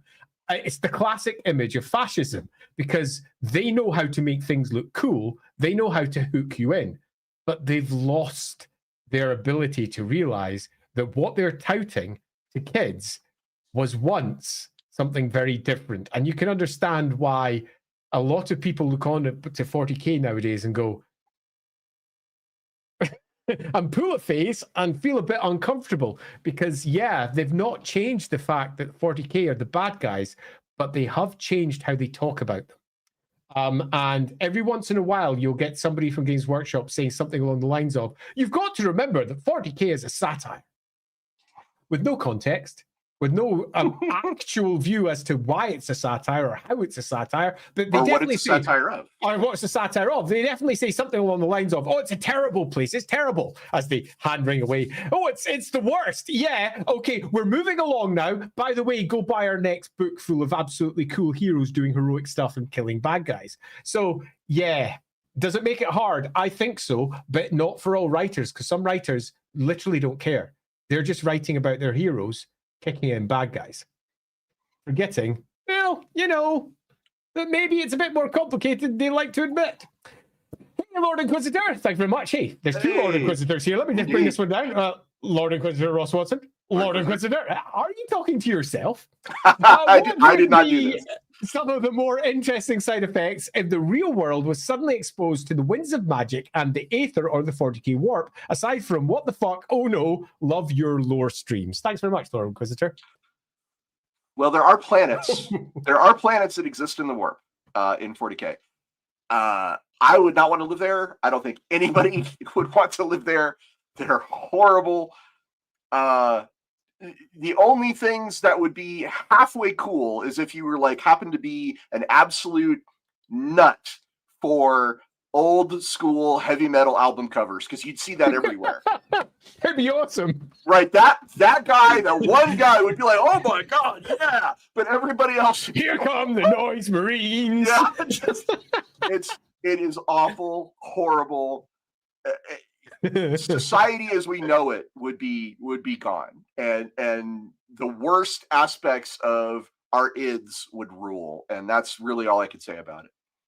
Yeah, so we sort of have this to a degree in a variety of places, because obviously there are planets that are inside the warp, are right on the periphery of the warp. But it's different to, yeah, exactly. It's different to what we have over in the Warhammer world, because the Winds of Magic aren't flooded with warp energy. That's not what the Winds of Magic are. The Winds of Magic are a different thing. And the Winds of Magic change things around them in different ways. The effect of the warp tends to be exactly as described. It brings almost imagination to life. It does some strange stuff. The Winds of Magic are empirical. They have actual effects that are scientifically capable of being recorded. They are much more consistent, much more grounded in the real world. So if you've got lots of Gyron in an area, the light wind of magic, the life magic, the green wind of magic, Gyron gets you really excited. Let's put it a nice way. Gyron fills you with life and gets you good to go. And all living creatures in the Warhammer world have Gyron within them, meaning that even sterile creatures in the Warhammer world are sometimes not sterile. Because the Warhammer world is different to the real world. Fire can burn in the Warhammer world for far longer. Because if there's actually being attracted to the fire, it burns on the actually, not on the fuel that it's consuming. And that doesn't require anything. So what happens in the Warhammer world is lots of little differences. Lots of things are different. Heish, the light wind of magic, gathers around holy areas, meaning that almost all holy areas are much more intelligentsia focused, because it is also the wind of enlightenment, the wind of intelligence. And that brings a higher level of thought to many of the greater establishments of the Warhammer world than you get elsewhere. But it's genuinely recordable. That's different to warp energies, which are a fucking mess and go up and down all over the place, oscillating in such a fashion that, yeah, you could record it, but it would say, this shit is bullshit. Who knows what's going to go on? Let's rock. Yeah, here comes Doom Rider. It's a mess. And the Warhammer world isn't a mess. And the fact that it isn't a mess in many respects show you why it's different. And it's good that it's different, because if it wasn't, it would just be another 40k realm. And that would make it less interesting. So it's fun to see that Warhammer is different. So what would happen to the real world if suddenly we got the winds of magic? Well, we'd have lots of people suddenly activating with magic, capable of using magic in a variety of ways. And the world itself would be different, because each one of the 8 winds, plus others if you believe they exist, would be influencing the world in a variety of ways that no one would expect. In fact, if we didn't have a vortex or some equivalent, we'd also have demons, because they could manifest in the real world and everything would go very wrong quite quickly and it would suck. Yay! Dynamite! It's kind of ironic. Warp, less detail and filled with less going on, but more explored and obviously integral at the surf level. Aether, a lot more complex, has a lot more going on, somewhat more easily ignored on surface level in fantasy. Yeah, actually, I don't disagree, and that's fair. Hey, Brock6000, thank you very much. What is your favorite aspect area of the realm of chaos? Good question. That's a really key question. There's a lot going. Well, if you want to talk about areas of the realm of chaos, for me, I have a very specific place I'm going to mention here. Castle Drachenfels. So awesome. So cool. And the realm of chaos and the castle are connected in ways that make it really fascinating, because if you're in the shadow of the Castle of Drachenfels and you look up at it, you have to count how many towers you can see, because the actual physical castle doesn't really have any towers remaining. It's been destroyed. But the castle as a concept, as an idea that exists in the realm of chaos, it's still there. So if you look up at the castle and you see multiple towers, you're like, oh, this is bad. And don't ever spend the night at the Castle Drachenfels during what's that? Geheimnisnacht. Geheimnisnacht, yes. Don't do it. Do not. Or Hexensnacht as well, which is the night of witches at New Year's Day every day. So Castle Drachenfels for me. Yeah, makes sense. I love it. The Demons and the Chaos books dive into this a fair bit in Warhammer, where we actually get a map of the Realm of Chaos, which is sometimes mistakenly believed to be the actual map of what the Realm of Chaos is like, rather than just one artistic rendition of all the craziness that you could find there. Whether it's the Forge of Souls or the various corners of the map that are dedicated to Tzeentch, to Khorne, to Slaanesh, to Nurgle. Do I have a favorite place? I mean, I've always quite liked the big hunting fields of Khorne, because the very first descriptions of it were so baroque and just awesome. Also, Crystal Labyrinth always goes down well for me over with Tzeentch. That great maze labyrinth style from the movie Labyrinth, with the great structure right in the middle, the impossible fortress in there. That's always fun. But yeah, there's loads of cool places. The Bastion Stair has been kicking around since pretty much Warhammer 3rd edition and gets reported into each edition afterwards. So that's a cool, fun place too. Okay, moving back over to my wife, who just dropped in to watch her husband and found out that he seems to have spawned an American twin. Let me also pop this one. Hat, check. Glasses, check. Slightly graying facial hair, yeah, check. Obsession with Warhammer, oh my god, check. As far as I know, we're not related, but we certainly could be. Not wrong. Ricardo Andre, do you think the Winds of Magic can exist in 40k as well? It's just not tapped due to lack of extra senses, hence direct tap into warp rift as the gates, and the materium as the material world. Okay, so the short answer, no. The long answer is psychic powers and sorcery are a big wibbly-wobbly, timey-wimey ball that depends very much on your perspective. If you have the Imperial perspective, the Imperium's perspective on this stuff is that it's all psychic powers, it's just different flavors and expressed in different ways. If you were, however, from the planet of sorcerers, and one of Magnus's disciples, you might say, no, it's all actually sorcery. It's only expressed differently in the Imperium through they try to conceptualize it in a different way. So the Winds of Magic specifically, no, they do not exist in 40k. Just like Andy said, they're a very different thing. There are aspects of the warp that can generate effects very similar to those winds. So yes, kind of, but not really. So that's the answer I can give you. I agree completely. Kind of, but not really. And I think often the descriptions used by writers when they attempt to cross over is, kind of, but not really, as they sort of sit there flailing wildly, attempting to justify their choices. Loosely speaking, Warhammer and 40k have been separated once they were the same. And the answer to this would have been yes, absolutely. And the Winds of Magic in 40k are just warp influence that has seeped into the 40k realm, where the veil between reality and unreality, the materium and the immaterium, has thinned. That changed over time significantly. Yes, I did think of something. So you remember how you were saying that in Warhammer they call it the ether? Possibly the best term that's analogous to that in 40k is the Empyrean. The Empyrean is a term that is used to kind of represent the warp as a whole, like the ether is for the realms of chaos. So that might be the best way to put it. Is like, it's the ether or the Empyrean are the two. Sorry, thank you. I just thought of that. Yeah, and I agree. It's perfect. And pops up a lot in the roleplay game as well, because they tend to take a somewhat more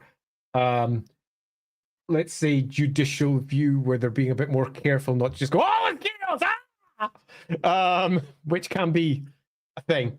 David Whitfield, thanks, David. Good to see you. In 40k, Rogue Trader, there were vampires. There was even scenario ideas where a planetary governor was a vampire. Do they exist still in 40k, or have they been thrown into the aether? Oh, the Carnosaur! Carnosaurs are great. Yes, there were vampires. Vampires existed in the they were canon up through 3rd edition, I believe. There were still images of them in the books for 40k. I have not ran into any references to vampires in a very long time that were outside of, say, the Blood Angels Space Marine chapter, which they're basically vampires. But do space vampires exist in 40k? Yes, they are still somewhere. They exist. They're just such a minor thing that it just doesn't come up anymore. But they're not needed for the battle game, so they don't pop up there. But when it comes to the roleplay game, they were in Rogue Trader, the 1st edition of 40k, rather than Rogue Trader, the roleplay game. And because they were in Rogue Trader, they will never go away, because Games Workshop constantly recycles its old material, and they will go back to the source again and again and again. So we will constantly see re-envisaged versions of things like Enslavers, or things like what the Ambull used to be, or whatever. They'll pop up again and again. Yeah, Ambulls are awesome. Also in Warhammer. Yeah, Andy right here is speaking great wisdom. Listen to this man. He is absolutely 100% correct. Yeah, that's so. Yes is the answer. Aphotep, Zinch, having a field day messing up the Emperor's plans by telling people the truth is so in character. 100% agreed. That is, oftentimes the truth is the greatest weapon against your enemy. So I think there's always something worth just gently saying here. Zinch is the great architect. Great architect is also the god of fate. He understands things in a way that none of the other deities do. Unless, of course, we go with Warhammer, and then we start talking about Morai Heg or any of the other various deities over there who can not only perceive everything that could come, but are also responsible for cutting the strings of life of everything that's around. But Tzeentch absolutely has access to all of it. So the answer is yeah. And whatever best helps Tzeentch do Tzeentchy shit is going to land. Hey, Dodo Archaeology, thank you very much. If the warp connects 40k and fantasy, can we have a story about someone from our world going to Malice and vice versa? Malice. Oh, I'm never going to be happy with the Malice name. It's an Age of Sigmar port. Oh my god. Retconning. Yeah. Where the central core of the Warhammer world, called Malice, got ported back and turned into the entire Warhammer world's name. Yeah, isn't that okay? Well, look, there's a lot going on there with Malice, and I'm not going to touch that because Andy's going to know far more about that than I am. So let's just be clear about that. But could we have an isekai into 40k or into fantasy? Hell yes, and I would love to write that story. I mean, can you imagine someone like myself going, "Oh my god," and then realizing, number one, I know far more than anybody else around me about what's actually going on, and number two, the absolute existential terror I would feel realizing where I am. I would probably find the closest gun and just shoot my own brains out if I was actually in 40k. But it would be a great story, certainly, short story. So to run this down, Warhammer 40k is the future of our world. Okay. In the grim darkness of the far future. Far future. It's our future. So we're currently sticking around about Warhammer 2k. Warhammer 40k, okay, is what is to come, which means Tzeentch is a part of the real world, which means our world is connected through the Immaterium to 40k and Warhammer. So the answer to this is expressly yes, because we go back to earlier in the stream where you said, could you go into the warp and then come out at a different time? And the answer is yes. And this happens a lot in Warhammer, in particular when we're referring to, say, the Silver Towers of Tzeentch, or when we're dealing with any of the various time-manipulating types of magic, typically laid down with Amethyst magic, although Amethyst doesn't sound like it's got manipulation of time in it. It totally does. Or Celestial magic, which is about looking forward in time rather than looking back, which is mostly what Amethyst is. So the answer is a hard yes, because our world is part of the Warhammer world. I like that perspective, Andy. That's a good one. Yeah, that's fun, huh? Hey, what about that? How do we bring up Mechanical Beanstalk? I can just imagine one right now. Ross, you have to finally express your distaste for Lizardmen to Sotek. Say something like, they're a little too fancy for me. Yeah, Sotek does love his Lizardmen. Okay, so I hate to disappoint you, my good friend, because my very first and favorite Warhammer army is Lizardmen. I love the Lizardmen. I'm a big fan, and I literally cannot say I don't like them because I do. And they were kind of my gateway into the Warhammer side of the IP. So sorry, my first Warhammer army. I think I'm going to change every time that I think about what my first Warhammer army was. For me, it was Lizardmen. Absolutely, 150%. We actually, so I worked on a thing called Warbands for Warhammer back in 2003. Yeah. Warbands was this cool little kind of like kill team, but for Warhammer. Mm-hmm. And the warband that I chose specifically was like a Saurus warrior, some Croxagors, and some skanks and some salamanders. And I was just like, yeah, baby, woo! For the great plan of the old ones, you know. I was just like, let's go. So I was really into it. He's happy. Dynamite 95. Given Necron-Tech cancels out warp stuff, do you think it would have a similar effect on the Winds of Magic?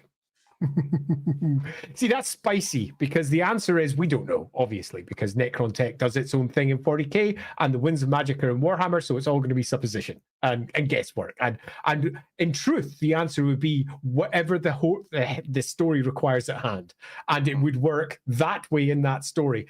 And there is no express answer, but I could build a really good argument for both sides. I will say this, Necron-Tech absolutely does have an impact on the warp in a way that very few other technologies do. Just look at the pylons on Cadia as a really good example of this. Maybe. I'm gonna. Andy's the expert. I'm gonna go with him on this, but I think he's on the right track. I could do both. I could build a really strong argument for why the Winds of Magic would be repulsed, absolutely repulsed, leaving an area that was entirely dead in the Warhammer world equivalent. No magic in that area at all, which would be anathema to demons. It would be terrible for wizards and sorcerers who moved into the area and suddenly all of their fuel is gone. It's just gone. Everything that they use as the winds drift in and out has just deadened. That would be super cool. But equally, you could build a really cool story where it's anti-warp, not anti the empirical stuff that is the Winds of Magic. So the Winds of Magic could still flow through. I could go with either and build a really cool story that would work well for both as well. So, well, if I may, it's not that Necron-Tech is anti-warp. It's just that it's so advanced. It, as Arthur C. Clarke would say, it is sufficiently advanced to be able to interact with the warp. In fact, the Imperium has technology that interacts with the warp and does things with the warp. It just happens to be highly forbidden and only accessible to very small, very certain groups in the Imperium and heretics outside of the Imperium or within the Imperium as well. It's heresy is a weird thing. But anyway, yes, just want to be clear about that. Yeah, Sir Panza, it was a bloody coup, by the way. Glaciadi continuing the age-old Scottish tradition of bloody coups. Sotek, where is he? Who knows? And I've already washed my hands. Is this blood I see? No! How would you make role-playing Space Marines interesting, as they can be quite boring on an individual level? Controversial question. Okay, so I have a great perspective on this, because that was literally my job when I created the Deathwatch role-playing game. How do you make role-playing Space Marines interesting? So the thing about Space Marines is, I mean, they're basically a weapon or a monster, if you will. They're sort of wrapped in a human skin and made to look like a person. But what's really fascinating about them, the thing that draws people into Space Marines more than anything else, is their relations with each other and with the Imperium at large, because their chapter is where all the traditions and the beliefs and the culture comes from, right? And that's what's kind of interesting, at least for me, when I think about like my favorite Space Marine chapters, is like, what does that mean? What does that culture do? And how do they interact with other people outside of it? Some of the most recent lore actually is with the Lion returning. Lionel Johnson, one of the Primarchs, has returned, and him meeting the Blood Angels for the first time post the death of their Primarch Sanguinius was fascinating, because it was really interesting to see how one chapter would look at another, or the Primarch of another. So that to me is what the most interesting part. That's why Deathwatch was the vector through which I wanted to approach the idea of role-playing Space Marines, so you could bounce off of each other with all your different chapters and your rivalries and your beliefs and your traditions that are different from one another. Space Marines are not just robots. They're not like, hey, I wake up, I pray, I grab my bolter, I train, and then I shoot enemies of the Imperium. They have their own individual goals and desires as well, but to a lesser extent, post-heresy, it's one of the most fascinating things is that like pre-heresy Space Marines are way more individualistic and way more able to make their own choices than Space Marines post-heresy, which is frankly, it's fascinating.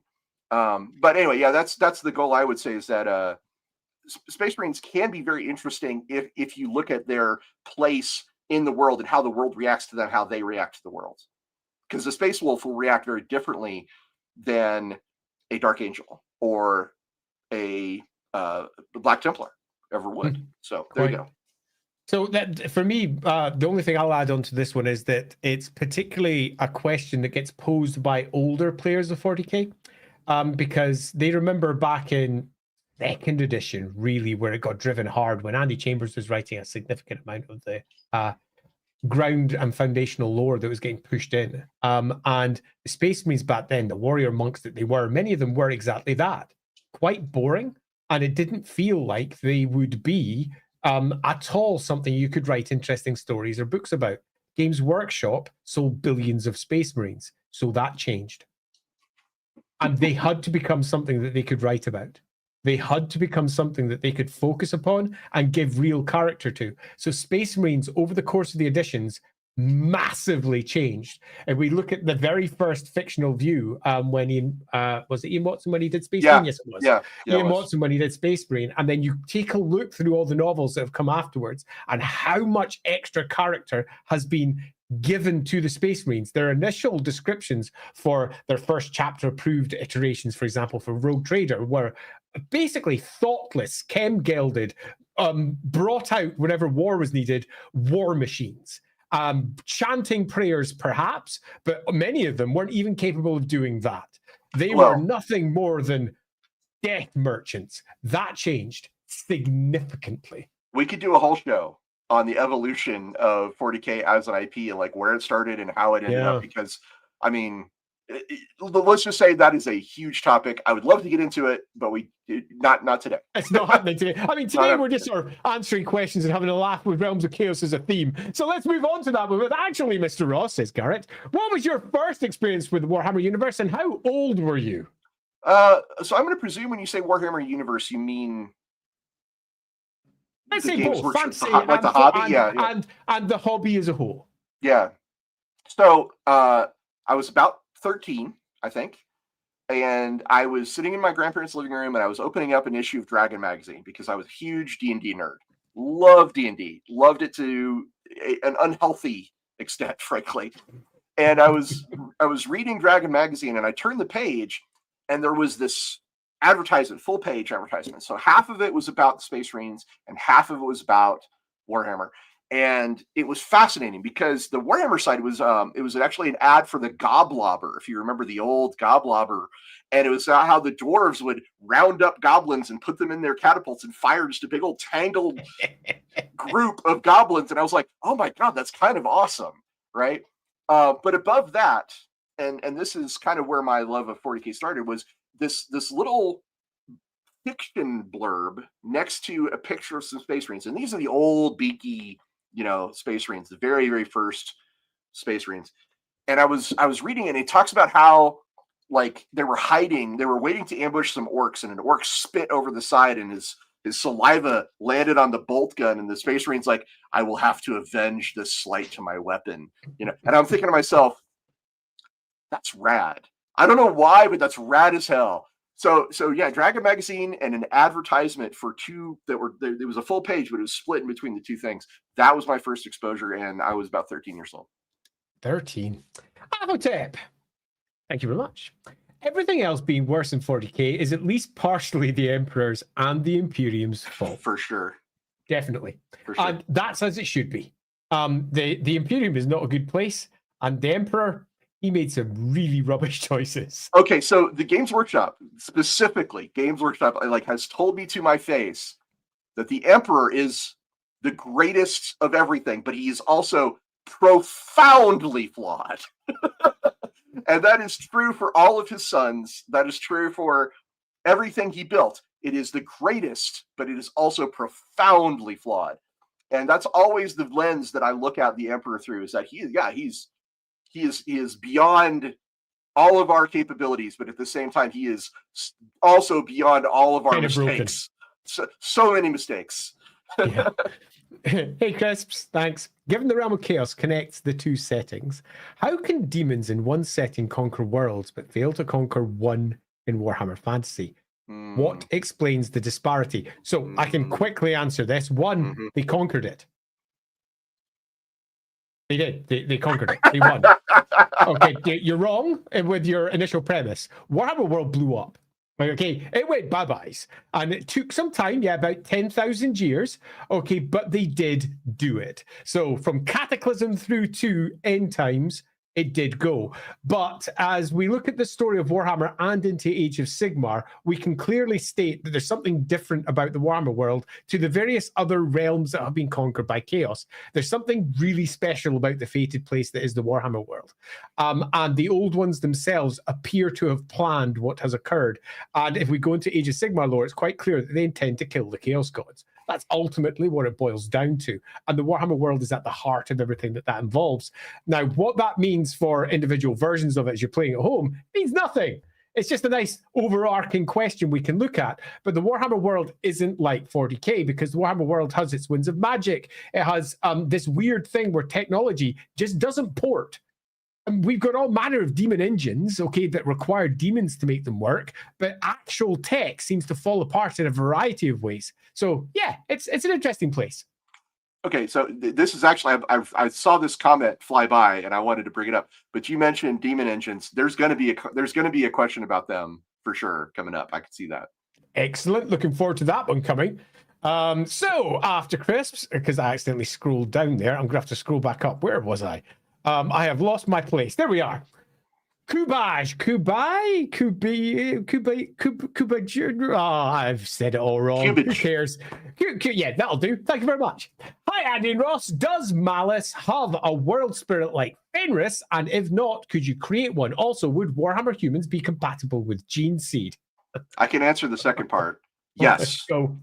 Yes, Gene Seed is far more adaptable and compatible with things than people know. And pre-heresy, for example, you could have elderly people could be somewhat compatible and could even become Astartes. You can look at Lorgar's father, Corferin, is a good example of this. His adoptive father, not his real father, obviously. So yes, Gene Seed is compatible with Warhammer humans for sure. The world spirit, though, that's a question I think I'm going to let Andy handle. It's really complicated because there are already so many other gods, deities et al. In the Warhammer world. If we were to just look at the lore as a whole and somewhat holistically answered, could this be the case? There probably already is some form of deity tied to it that's just never been properly explained. So the answer is probably yes. But we also have deities like, say, Azurin, who is the divine creator of all, if we believe the elves.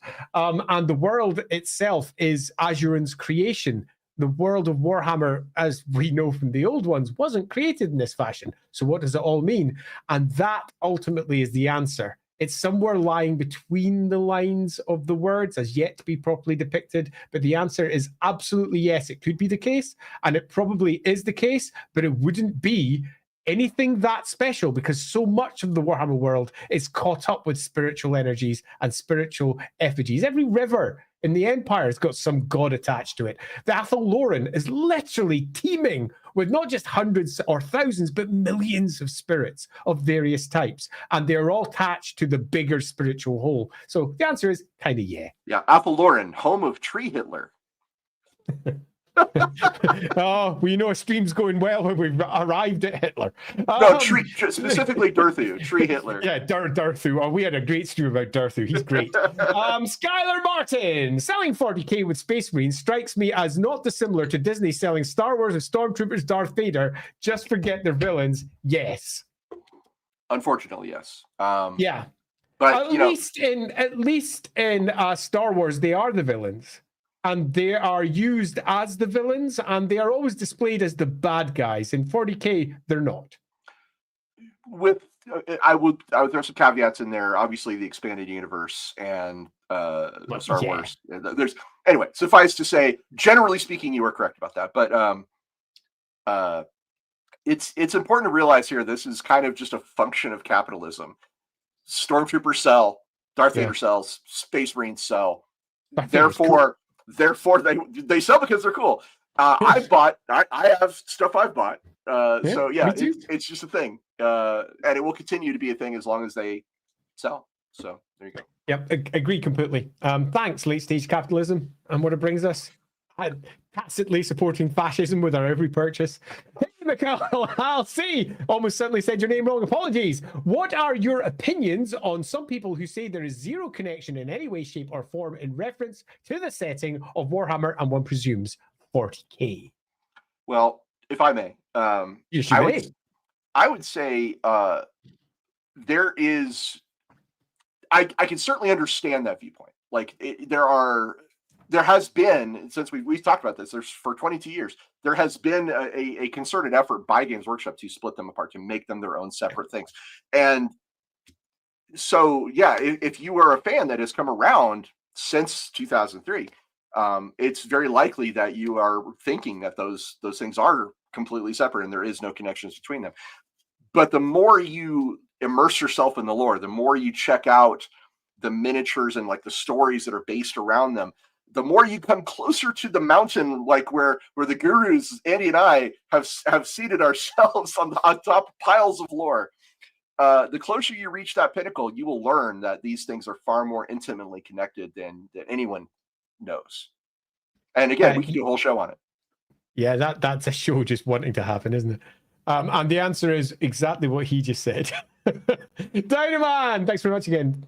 Bouncing off Chelsea K's comment, Andy, and also for Sotek, I really recommend reading the Votan lore. I already have. They are obviously problematic in their own way, but they also disprove like 90% of Imperial Dogma, and it's great. And I agree, complexity 100%. And different views is what makes settings better. Yeah, and yeah, I love it. So yeah, already been in there. And I think Sotek has touched upon it. I don't know if he's read it. I read it up all again relatively recently, just because I was having a discussion about things being squatted, and I was like, I'm going to go read that again. I've gone on the wrong side. Let's just put it. I particularly like the gorgeous. I didn't mean to bring this comment up, but apparently I have. I particularly like the Forge of Souls, says Gonzalo Vincenti. I've almost certainly pronounced your name completely wrong, and so do I. It's one of those lovely connections because it's in the realm of Khorne and fantasy. It's quite clearly there. Go over to 40k. We've got Vashtor doing this crazy shit. Forge of Souls most certainly there. It's one of those connecting points, and many folks do indeed come up with this one from Dynoman. Do you think Hashut could fulfill Vashtor's role as the ruler? He's rolling it down this, as the ruler of the Forge of Souls in fantasy. So Hashut, the Chaos Dwarf Ancestor God, now confirmed because of Age of Sigmar. He's not just a Chaos God, he was a dwarf once, an Ancestor God. And could he fulfill that role? Yeah. He's a chorf, actually, a Chaos. let's be right, a chorf. But yeah, you could. It's not the case so far. The Forge of Souls in Warhammer has not been connected to that. But could it be? Yes. Could that make a good story? Yes. Does it disrupt some of the core themes of Khorne and the mechanical extras that Khorne has, and the clear underneath it all weirdness that sort of suggests that Khorne's a bit of a smith, with all of his weapons and all of his greater demons holding great weaponry, and many of his lesser demons being mechanical. Does it undermine that to a degree? A little bit, because the Forge of Souls in Warhammer is literally placed inside the realm of Khorne sometimes. But I don't think that's a bad thing, because the Chaos Gods are meant to be constantly fighting and making allies and deals and things going one way or the other. I think it could fit quite well. So Smith deities are very common in both settings. Obviously Vol exists in both 40k and fantasy, and Vol has built some amazing weapons in Warhammer 40k, so abso-freaking-lutely. And Vashtor, of course, has built, plenty of his own craziness. So yeah, I think you're right. Also, shit is freaking rad. Yeah, totally agreed. Skylar, thank you very much, Skylar. Ross, favorite of the big four, that's a toughie. Or alternatively, which would you fall for the easiest? Nurgle, high fructose corn syrup, Slaanesh, or Tzeentch? Okay, so this question is like, it's definitely one I've thought about. I gotta be honest with you. Different points in my life, I would have different answers. I was a soldier, actually, in part of my life. So in that section of my life, I would have said corn. Where I am right now, specifically 50-year-old Ross Watson, I would say Slaanesh would be the one I would fall for the easiest, just because sex, drugs, and rock and roll, man. Hell yeah. That's all it changes as you go through the different phases of your life, but it does. in the end, Slaanesh catches everyone. Yep. Krem Gelto, thank you very much. Searing Doom Rider. Yeah. Who needs a spaceship when you got a demon bicycle on fire? Get on, nerds. We're going to the moon. I see we have a fellow man of culture in the audience. Thank you so much. Love it. Thanks very much, Krem Gelto. Jack Ruby, is the Wandering Castle where Malice would live when he comes back to canon, and where would the Screaming Godchild be? The Wastes want these to be canon. Oh, that's got to be Indy. That's got to be you, my man. I mean, would I put Malice in the Wandering Castle? I mean, our malice or ultimately malal equivalent, if we're going over Warhammer language, I mean, you could, but I probably wouldn't. I would prefer to build something new, interesting. And one of the great mistakes of writing chaos is tying it all together too neatly with bows. Chaos is big, it's unwieldy, it is difficult, it is horrific, it is so many adjectives, but consistent isn't one that I would prefer to use. And where would the Screaming Godchild be over there? Fuck knows. The Waste want those to be canon. Yes, they do have, I mean, 40k has a bit of an issue with its warp in general because of the massive ascendancy of the Chaos Gods.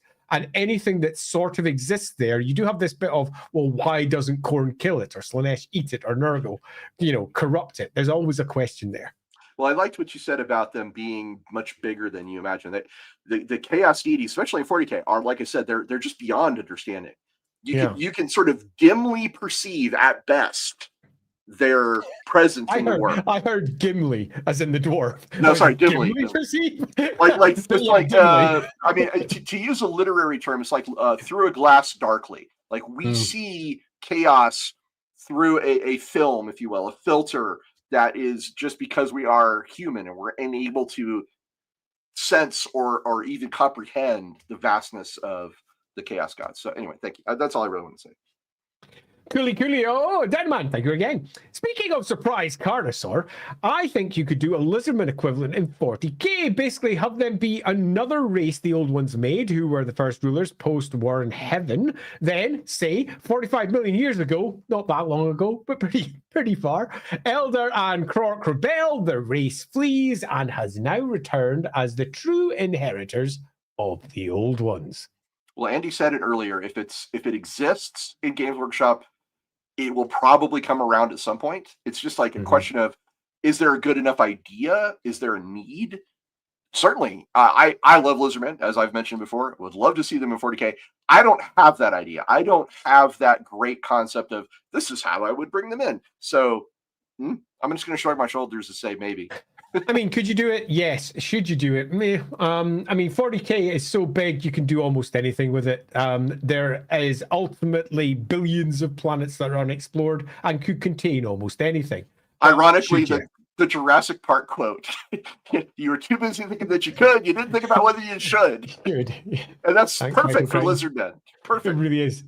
Just absolutely spot on. And the same applies to Space Skaven. Brock 6000, thanks for the great screen, gents, and thank you in return for your super chats. Been super appreciated. In what ways could players in a Warhammer Fantasy Roleplay game enter the realm of chaos and not be instantly killed or driven irrevocably insane? The answer is none but. And it's the but that is the source of a story. Under normal circumstances, the answer would always be, yeah, dumb be fucked. It's all gone wrong. You're in trouble. You can't exist over there. That's not a natural environment for anything that is mortal or that comes from the material realm. You are pretty much intrinsically antithetical to everything that's over there, and everything over there equally is antithetical to you. It's not going to go well. But in the end, PCs are the protagonists in their own stories, and the protagonists in their own stories are telling unique, interesting tales that break rules, that do something different, that make coming to the table worthwhile. As you go, I took on the Chaos Gods and killed them, or I went to the 40k world and rode around space in a Thunderhawk, and I used to work for Emperor Karl Franz. You can do that shit in your own individual tales, and that's okay. This doesn't need to make sense from a Games Workshop perspective, because as we said, Games Workshop, please can fuck off. They're not affecting my game at home. So the answer to this one is there any way to do it? Yes, because magic is a core component of Warhammer, and there's always a spell, there's always a ritual, there's always an artifact that allows you to do something a bit different. For example, forging reality out of chaos, because you've got yourself something that is an artifact that's particularly anti-chaotical, which means that when you move into that place, your minds can somehow survive the inherently insanity-inducing events that you encounter. So the answer is whatever you make up for your cool story. 100%. I would suggest it. Yeah, okay, we're on to Mikhail Halsey. Did you notice Horus mentioning Queethel and his steeds during the End and the Death Part 3? Do you think there was any significance in that? Okay, so first of all, the authors of these books, Dan Abnett specifically, loves to pick up little threads that have been left behind and mention them and weave them in little ways that he possibly can. So it doesn't shock me a bit that this is something that he did. Do I think it's significant? Only if that thread is pulled, okay? Because those threads exist. They exist to get your mind going. Oh, that's interesting. Oh, what would that mean? If someone in Games Workshop decides to pull on that thread, it could be significant. Do I think it is significant? Personally, no. Like, my answer to that is I don't. I think it was just something he threw in there to make people go, ooh, oh, that's cool. I haven't thought about that in a really long time. I don't believe it's part of any grand plan or anything like that to bring them into the setting. But it's an Easter egg. Yeah, agreed. It's a word there that's dropped for fans who can pick up Quethel as the example of Chaos God creation from the old Realms of Chaos books and go, ooh, I know that name. I'm so clever. It's an Easter egg. And it doesn't mean that there's anything planned. It's not like, for example, watching Predator 2 and seeing an alien skull in the background and going, wait, what? Oh, they're in the same universe. It doesn't mean that we're going to get an Alien versus Predator movie or a Quethel versus Sanguinius movie in the future. What it means is someone dropped an Easter egg, and that Easter egg could become a thing later. It's unlikely in this particular instance because it's Quethel, for goodness sake. But nevertheless, still pretty cool. And very cool. Yeah, I agree. Yeah, totally. Professor Shap, what would you prefer? Having a 40k Lizardman faction or a 40k Skaven faction? Okay, so for me, and I do want to hear what Andy has to say about this. Okay, so I love Lizardman. I mentioned that. I would love to see Lizardman in 40k. I've said that. Having said that, I think 40k Skaven would be the more interesting option. I think it would make for slightly more interesting stories to bring them in. So the preference here is just, I think I could probably make more interesting stuff from a 40k faction of Skaven than I could from a 40k faction of Lizardmen. Despite the fact that I love Lizardmen, so there's that. Andy? Yeah. I prefer Warhammer having cool shit that 40k doesn't have, and 40k having cool shit that Warhammer doesn't have. That's a good point. And the Skaven fucking rock. There's a reason that a lot of people go, I want Space Skaven. It's because they're so fucking cool. They're such a great creation, and there's something that is uniquely Warhammer. These are not something that feel like they've lifted another idea from another fantasy game and just ported it in. Skaven were pretty much a relatively unique Warhammer creation, made for Warhammer, first concepted for Warhammer. It's a Warhammer thing. So would I like to see it ported over to 40k? Just no. I really love Warhammer having its own unique thing. And Age of Sigmar is Warhammer's next step. So them being there makes total sense. And then doing the big Skaven invasion, yeah, rocking. But I personally would prefer neither, because I'm a sticky, grumpy old fellow who likes things being the way they are. You know, Andy, I want to say this. I do really appreciate your passion for that setting. And I think you made a great point, because Skaven are, and I've said this, I've had conversations with friends, Skaven are unique. They're a touchstone, an absolute key part of what makes Warhammer Warhammer and what separates it from all the other fantasy settings. And by God, there are so many. So you make an excellent point about them, like that having them also in 40k would kind of remove some of that specialness. Yeah, good point. I think my answer stands, because like creatively, that's where I sit. But I think you made a really, really good point, and I just wanted to add on to that. Hey, Ricky. Here we go. We told Andy about our Isekai Warhammer Fantasy Roleplay campaign. Now you get to as well, I presume. We landed in Naggaroth, nearly lost a leg to some Umbral, and managed to kill a Dark Elf and had to eat them. A bit chewy. Managed to get Lustria and then the Old World. Wow. Ricky. Yeah, these campaigns are thoroughly mental. I really enjoy them. Well, if the maps are analogous, then yeah, I'm sitting in Naggaroth. So bad luck. Naggaroth. I'm sitting somewhere in the Dark Elf land. So yeah, for sure. Yeah, you're in trouble. Hey, Jack Ruby, thanks very much. Any headcanon why the Soul Grinder, here we go, is in all 3 settings and not the other demon engines? Is it because they are too strong and would stomp on fantasy? Okay, good question. In my opinion, the reason why the Soul Grinders in all 3 is because they had a need for that type of mini, and they had that type of mini, and it was cost effective to just use that same mini.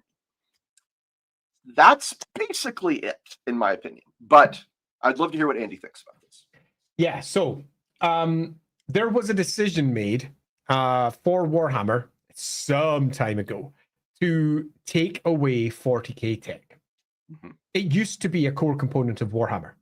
It used to be something that Warhammer had a lot of.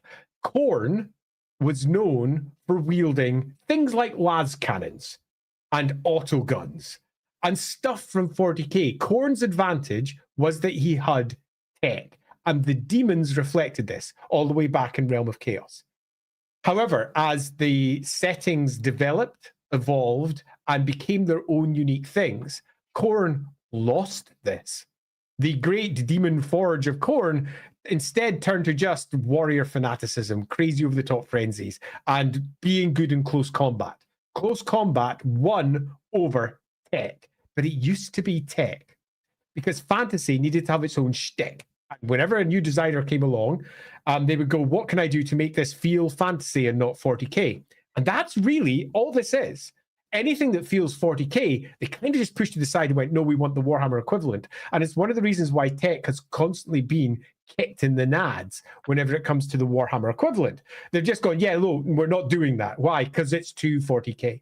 And we don't want that to come across. So thus, we are left with this weird gaping hole in the setting where a lot of tech probably would exist, particularly when you look at the fact that Warhammer is a high science fiction setting with an old ones, with great old one tech and enormous weapons of mass destruction, which are truly extraordinary.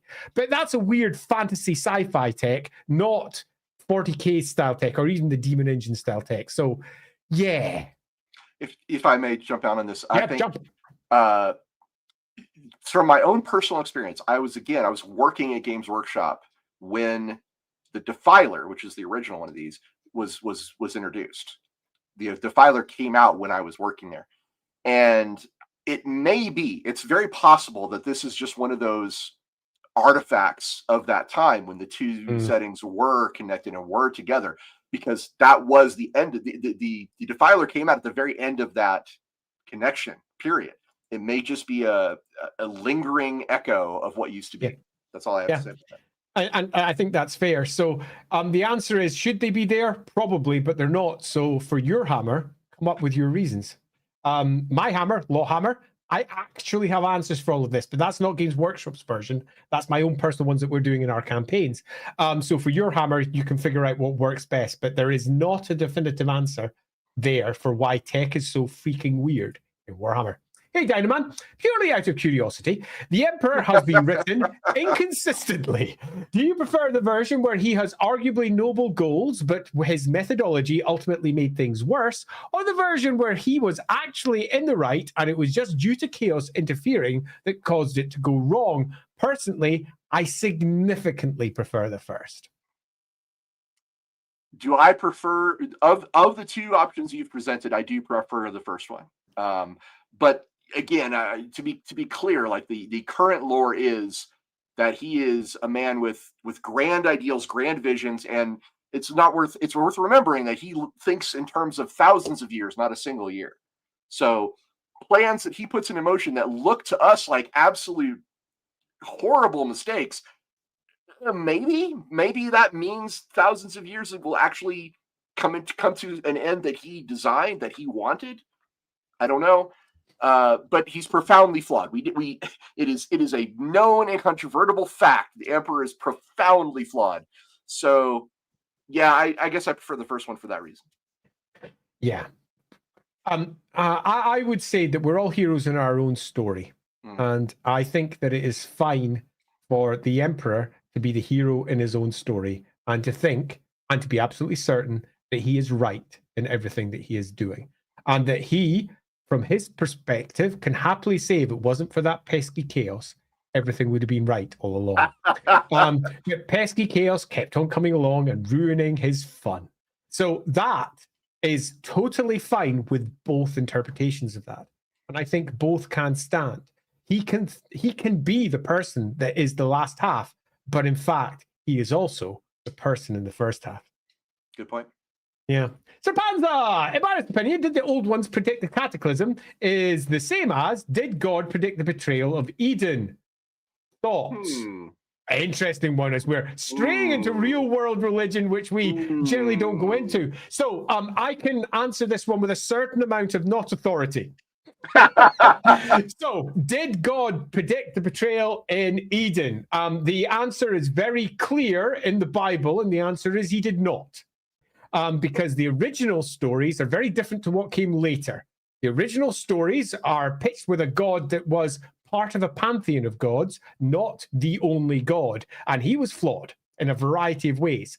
The later stories of the Bible are completely different, where God has taken on this supreme position and moved from just being a local deity of the Jews to being the God of all gods. So the later God would not have made that particular error. This, however, is not commonly the position of most evangelical Christians, at least, who believe in the univocality of the Bible throughout. This, however, is not the truth. In at least the simplest ways that any biblical scholar will sit down and go, I've studied it, is clearly not the truth. But people who want it to be the truth and have faith that it's the truth will very much go in that direction. So loosely speaking, the question on the Eden side is relatively simple to answer. And the same is the case with the old ones in predicting the cataclysm. The old ones, if we go with the old world lore, and if we go with Age of Sigmar, predicted the cataclysm and wanted it to happen. It's as simple as that. It's not a question that doesn't have an answer. It has an answer. But that does not chime very well with many people who want the old ones to be this unknowing force, who have made mistakes for things to not be that simple. So they want the old ones to be different. The same can be laid down, and you're correct. They are similar questions. Okay, the same can be laid down on the other side, but people don't want God to have a flaw, don't want God to not know everything. That doesn't make sense because of what God has become in other parts of books. So this is an uncomfortable question in that it strays into real world stuff. But you know me, I'll just dive in with both feet. I'm in Scotland. I'm far away from getting hopefully torched tomorrow. But having said that, I do live next door to a mosque. I admire that answer, Andy. I think you did that very well. Yeah, let's just leave it at that and move on swiftly. Chris, I know how much you love Mass Effect, Andy. Totally true. I do. I adore Mass Effect, but for all of its flaws, and I am happy to discuss its flaws all day. But how much do you too like the Dragon Age setting? Okay, first of all, I didn't know you were a Mass Effect fan. I am. So to me, Mass Effect is like the holy grail of role-playing games. Like, I would love to do a Mass Effect role-playing. Just let's put it online right now. If it ever comes out and either of us get it, hire the other. I'm shaking your hand right now. 150%, yes. Yeah, here we go. Shaking hands. Yeah. I'm an enormous Mass Effect guy. Dragon Age, though, I love Dragon Age. Thedas, of course, the setting for Dragon Age, famously is you know why that's called Thedas is because it was the Dragon Age setting, and they made the classic error of using a placeholder that eventually became the actual name. So Thedas is very cool. I am a fan of Thedas. I think Thedas is really interesting. I would very much like to do something with it someday. Who knows? It would be really, really fun. It's a cool place, like the Grey Wardens. I love the dwarven realm. Orzammar. Orzammar is the big city. Yeah, Orzammar is so cool. Big fan. So yeah, absolutely. I could go on and on. I'll stop there. So Chris, I could also go on, and I will also stop there. I have played all the games to death. I have strong opinions about Dragon Age because it's gone through different hands and has come out with very different answers to the same problem more than once. Let's not get into just how differently our bad guys are portrayed in each one of the different games, where they get completely redone. Our Genlock Alpha becomes a completely different figure, then a completely different figure again, as each one of them have gone with their own vision. I was originally going to be working on the Dragon Age RPG, but my house got flooded. Pretty much. I had all of the stuff from EA that had been sent to me. Oh my God. BioWare. I'd got all of the background stuff. And by the way, it was amazing. And everything that happened in the second game was already hard coded into what was being created for the first game. Just bloody brilliant. The amount of work that they had done in the world building was deep, extensive, and what I thought worthwhile. I was really looking forward to working on it. Then my house got flooded and it all went wrong. So I didn't do that. So I did a few maps for them because that was something I could do on my laptop. But I was in a very bad place at that point, having been, chucked out of my own house because of a sewage flood. It was the worst. So I love the setting dearly, and I'm very pleased that Dragon Age got its own game. I really wish that Mass Effect had also got one. It almost certainly wouldn't be the game I'd want because I've got very strong opinions as to what Mass Effect could be as a game, but nevertheless, I would have played it to freaking death. Hey, David Whitfield, thank you very much again. Appreciated. Could Chaos Undivided represent pure chaos where there is no form or thought? The expansion of pure chaos is driving the chaos gods into the realm of reality as they try to survive this expansion. The short version for 40K is that Chaos Undivided is really just a construct in 40K. It's just kind of like an idea that some people have that chaos is is this group of 4 guys who sit around and make decisions. They're not.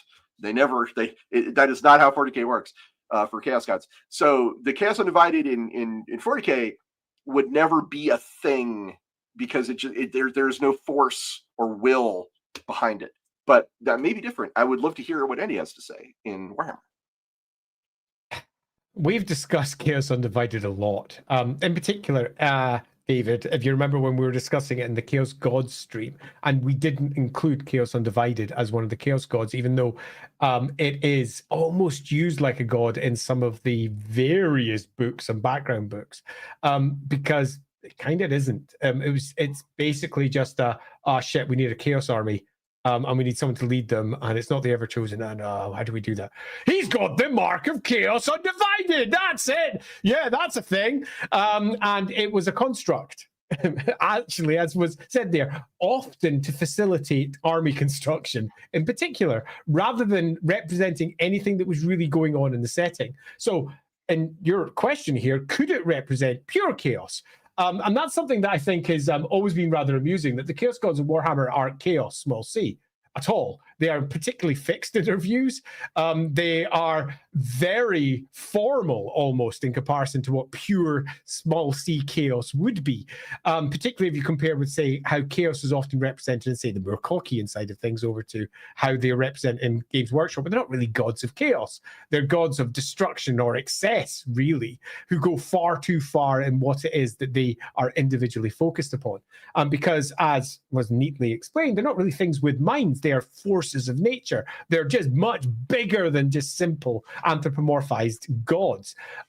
So could you do this? I mean, you could, but I'm not sure what the story would be. And ultimately, that's what I'd be looking to do. What's the story I'm trying to tell? What's the great metaphor that I'm pulling on here to actually make this a thing? And the answer to this is, it feels like it would be being done for the sake of being done, rather than being done because it brings something great to the setting. Personally, as is often going to have to be added to literally every single answer, personally. Mikhail Halsey, although clearly Murkokian in origin, hey, Michael Murkock, do the Chaos Gods have heavy Lovecraftian elements also? Short answer, yes. So 40K specifically draws from so many sources of fandom, of lore, of literature. Yes, absolutely. There are heavy Lovecraftian elements in the 40K versions of these gods. You look at all the tentacles for Tzeentch and Slaanesh. Just look at them. There's so many tentacles that they absolutely have some Lovecraftian elements. I know that's reductive. I apologize, but in the if you are a fan of the Cthulhu mythos, you will find aspects that are represented with the Chaos Gods. Absolutely, 100%. My answer's shorter. Yes. Firesnake 905, random Malal realm idea. Just a giant, constantly moving asteroid dodgeball. Constantly moving and slamming into the other realms. Screw you guys! Take that! Dodge this!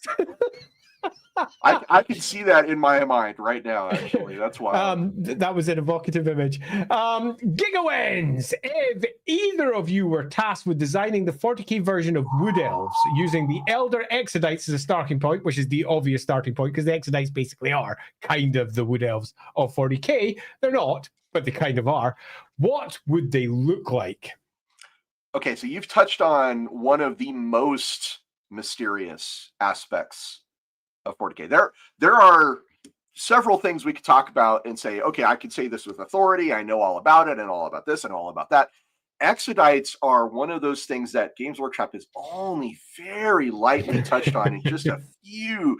The amount of material we know as a fact about Exodites is incredibly small. We know they have world spirits, that they're, you know, like a craft world has a spirit within it. Like for the craft world, that's the circuit that contains all of their souls. The Exodites have something like that for their home planet, where their home planet is built around, or is how do I put this? There is a structure in the planet that contains a version of that. That's one of the things we know. Is that analogous to something like Alpha Lauren, or maybe a little? Yeah, kind of, sort of.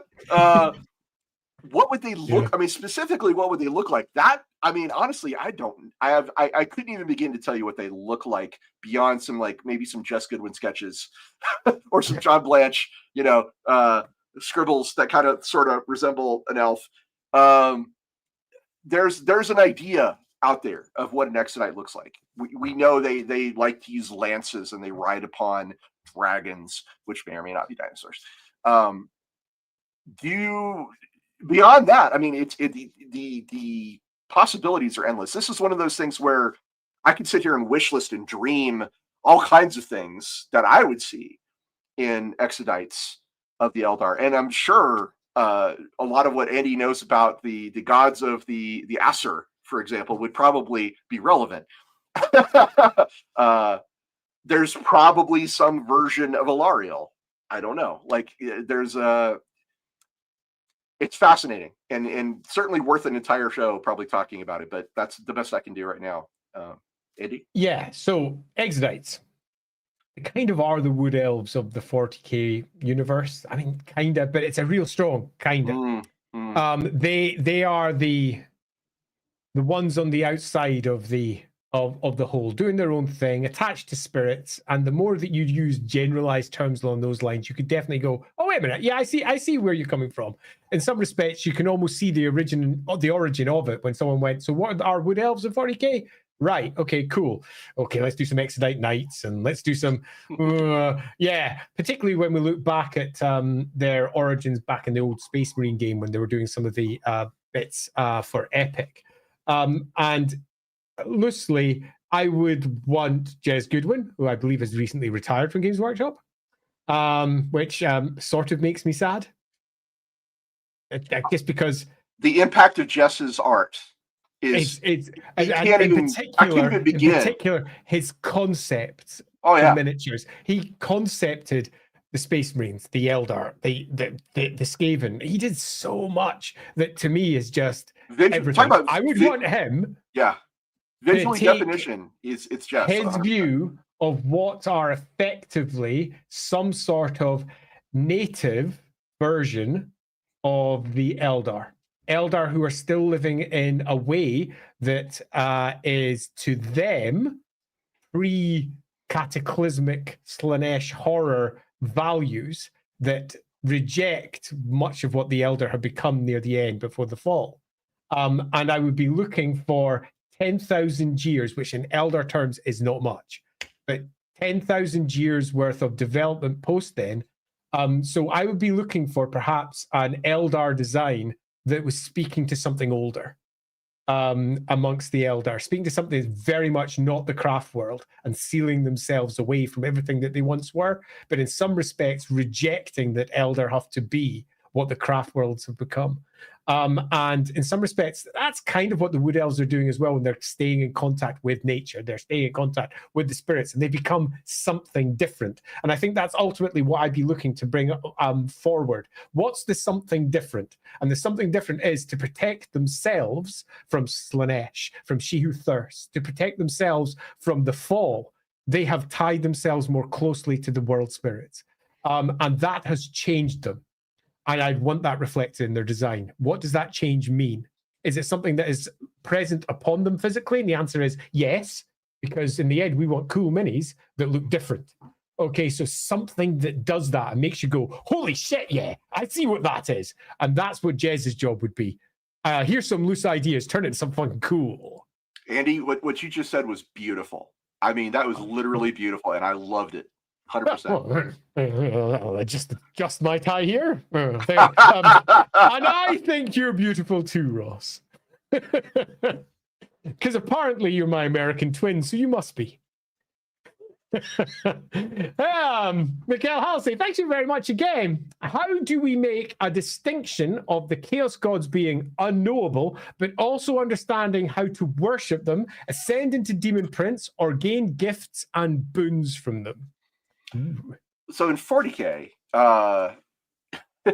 this is actually a very interesting thing. Yes, people do worship the Chaos Gods. They do ascend to Demon Princehood. They do gain gifts and boons.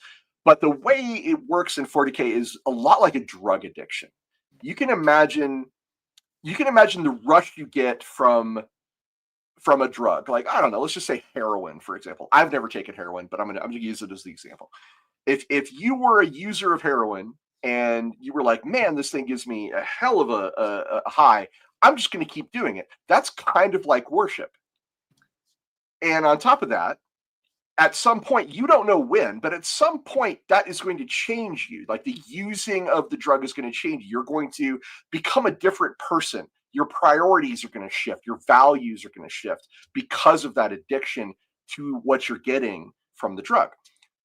Imagine the Chaos Gods as heroin. Okay, and worshiping them is like using the drug, and turning into a demon prince is like the addiction, and like the gifts and boons are just like the things you find that are different about you, the things that have changed in you because of your connection to this corruptive source. It's not like there's a menu and you order at the restaurant and say, oh yes, I would like this, and this, and then I become a demon prince.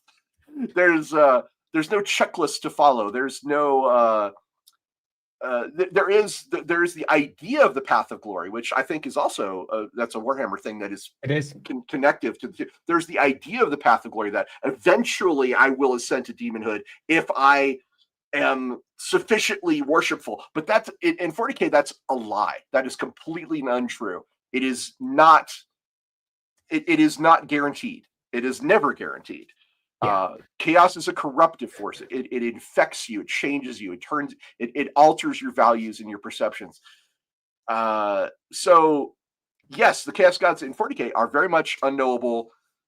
There are cultural understandings of how to worship them. There are cultural. There is cults and groups and even entire legions of space marines that have fallen to the worship of the ruinous powers, and they believe that they understand what they need to do to get those gifts and those boons and to transition into demon princehood, but they don't. They just think that they do. Yeah, hard agree. I will add that there is a host of there's a host of knowns. Now, that doesn't mean they're real, but there is a lot of them.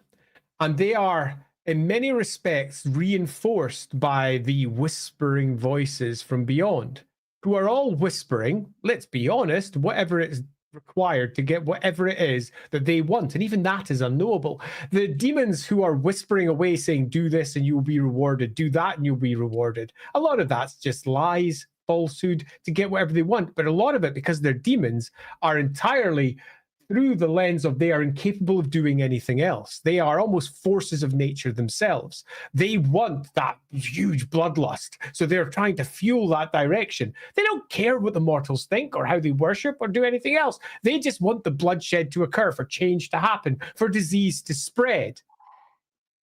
And the great lie of chaos is exactly the same as the great lie of capitalism in many respects. Capitalism is the fifth chaos god. Yeah, capitalism really gives the American dream version of reality, where anyone can be a multi-billionaire, but they aren't. Hardly any are, and they hold on to it jealously. And somewhat similarly with chaos, anyone could become a demon prince, but just like with money, a lot of it involves luck. A lot of it involves just random occurrence and has nothing to do with some external power giving it to you, unless it happens to be your parents handing you a lot of money for you to squander on some business venture. And somewhat similarly, you tend to find a lot of chaos also works in this weird, almost nepotistic fashion, where those who are sort of in the know gain benefit in a variety of interesting ways. And they spread the falsehood of capitalism, I mean chaos, and how anyone could possibly be a demon prince. So the answer is that they all claim that it's knowable, where the truth behind it all is that it's this amorphous nothing that has nothing but caprice, that doesn't have the genuine anthropomorphized views that everyone sort of imposes upon it, because they want to understand humanity's condition held in this cause-effect world is to try to understand, but they're trying to understand the unknowable, the impossible. The realm of chaos is literally beyond mortal comprehension. Yeah, but that doesn't mean they don't try. In 40K, one of the terms used to describe the chaos powers is the primordial truth, which is absolutely what they want you to think. They want you to believe that they have all the answers. That's beautiful. And yes, agreed. Hey, Skylar, God Emperor. And I would have gotten away with it too. Without you blasted meddling chaos gods. And your talking dog. Totally correct, Skylar. Love it. Hey, Ricky, we've also done an Isekai in 40K. Very few things turn pants brown like a gene stealer hunting you in the dark tunnels under Terra. With a sharp piece of metal as a weapon, we killed by dropping 309 pounds on it from 4 stories up. Well done. Yep, good. 309 pounds might not do a gene stealer in, though. I mean, that's quite a lot of weight, but it's not that much weight. Let's put it this way. Their kindness carapace could survive that. Let's put it this way. Gene stealers are known to tear apart Terminator armor and kill Space Marines inside Terminator armor. Caiaphas Cain, hero of the Imperium, one of the greatest and strongest guys in the setting, is horribly afraid of pure straight gene stealers. He's like, oh my God, I don't want anything to do with those guys. I remember a conversation. I can't remember who it was. It was back when I was in workshop. But basically, how big is a gene stealer was the conversation, and the horrible realization that almost all of our renditions of them were beside Space Marines, and just how big they were, just how truly terrifying the gene stealers were. And yeah, they tear through Terminator armor like it's made of paper. So yeah, they're freaking terrifying creatures. I'm now shaking in my boots. Hey, Mikhail Halsey, thank you again. In Godblight, Rotigus mentions that the Chaos Gods are bored of the 41st millennium and are focusing on other universes. It makes me wonder what other settings there could be besides the big 3. I mean, that is a fascinating question. So Workshop tends to treat things that seem like they're connected as separate universes. A good example is Necromunda to 40K. Necromunda technically exists within 40K, but it is its own separate IP. For example, Space Hulk is its own separate IP from 40K. That being said, I think what you're really looking about is you're talking about, like, what would be, where would these chaos gods exist outside of the major 3 settings that would be really interesting, and like what would that what would that look like? And the answer I have here, I think, is it comes from my own, labyrinthian mind. So please take it with a giant grain of salt. Like, I don't know if this is half as cool as I think it would be. But in my opinion, I'm listening now. But in my opinion, I think one of the coolest ways to bring in the Chaos Gods into a different type of setting would be something cyberpunk. I would love to see some neon-soaked streets and have to worry about a Slanesh or Nurgle or Khorne, or Tzeentch. Like that to me, I think would be really fascinating, would be to see how that is applied in a different genre with different tropes. Yeah. If you go into Age of Sigmar, there's a lovely little bit there about Archaon, the great destroyer of the Warhammer world. Screw that guy. And Archaon is described as having gone across basically the universes and destroyed them too. The Warhammer world is just one amongst many, and it's the one that he came from. And he has been elsewhere doing basically this. And loosely, the answer is as wide as you can imagine. If we're talking a different question as to what would make for a really cool new IP, agreed. And Necromunda, to a degree, is attempting to fulfill that role with its almost cyberpunk-esque view, particularly if you look at, say, the Escher and how they present themselves, or the ridiculously overwrought Goliaths. There is definitely a tone of it there, but yeah, I think that would be pretty neat. I remember as well doing a Warhammer 4K game, which was basically what happens to Warhammer about 1,000 years in the future. Because the timeline in Warhammer Fantasy is generally always presented with the Empire's timeline, and the Empire's timeline blows up around about 25, 20, 30, depending on which date you prefer. So taking that another 1,500 years in the future, that makes for an interesting world. And what would happen in a world where magic is real and Warhammer is extended for an extra bit of time into its future? That could be cool. Warhammer Shadowrun. Yeah, exactly. That could be super cool. Oh, that Shadowrun. Played that a good bit as a kid. Hey, Skylar Martin, God Emperor. I've already said that one. I've already said the next one too. Why have my comments suddenly scrolled backwards? Excuse me while I just quickly Time is meaningless. Ourselves. Yeah, it is. It's the warp. It's the realm of chaos. Okay, right. So, yeah, David Whitfield said, yes, I remember our discussion concerning. Oh, David, that was concerning, I presume, Chaos Undivided. Yes, it was Chaos Undivided. Just wanted a 40k perspective on that. Can you give a lore, not Games Workshop, explanation for the survival of Chaos Space Marines over millennium of losses? Absolutely, I totally can. So here's the thing. What we know about making Space Marines comes from the Imperium. Again, it's that viewpoint we always get is from the Imperium of Man. And the Imperium of Man is like, well, it's really dangerous and really hard and really time consuming, and we only want the best. We want the best of the best of the best. We want the guys who survived all the difficult trials, and we're just gonna give that guy, the special guy who made it all the way through his initiation, he gets to be a Space Marine, nobody else. The legions that betrayed the Emperor, they do not give a crap about all that material. They're like, they will land on a planet and say, you, and you, get on the ship. You're all going to become Chaos Space Marines. And their guys are like, really? Yes, you are, because they're going to shoot you if you don't. The Chaos Space Marines, they use shortcuts. They are fine with things that are tech heresy in the Imperium, like cloning. They are fine with genetic manipulation. There's a guy called Fabius Bile. You may have heard of him. He's actually from the heresy era. And even back then, he was like, Space Marines could actually be a lot better if we just kind of ditched all these rules about not including, alien DNA. So yeah, Fabius or women. So listen, if Fabius Bile is your role model, and he is absolutely for tons of little chaos war bands of Space Marines, yeah, they're just going to use their gene seed in anybody they can grab. So the survival makes a hell of a lot of sense if you think about it, because those guys they just don't care. They'll just grab anybody and zip them up. Also, the second thing I should mention here: survival of Chaos Marines over a millennium of losses. Okay, during the Horus Heresy era, the Great Crusade through the Horus Heresy, Space Marine legions were hundreds of thousands strong. Yeah. The Ultramarines had one of the largest legions pre-Heresy. They were like 250,000 Space Marines. And I mean, that's even just an estimate.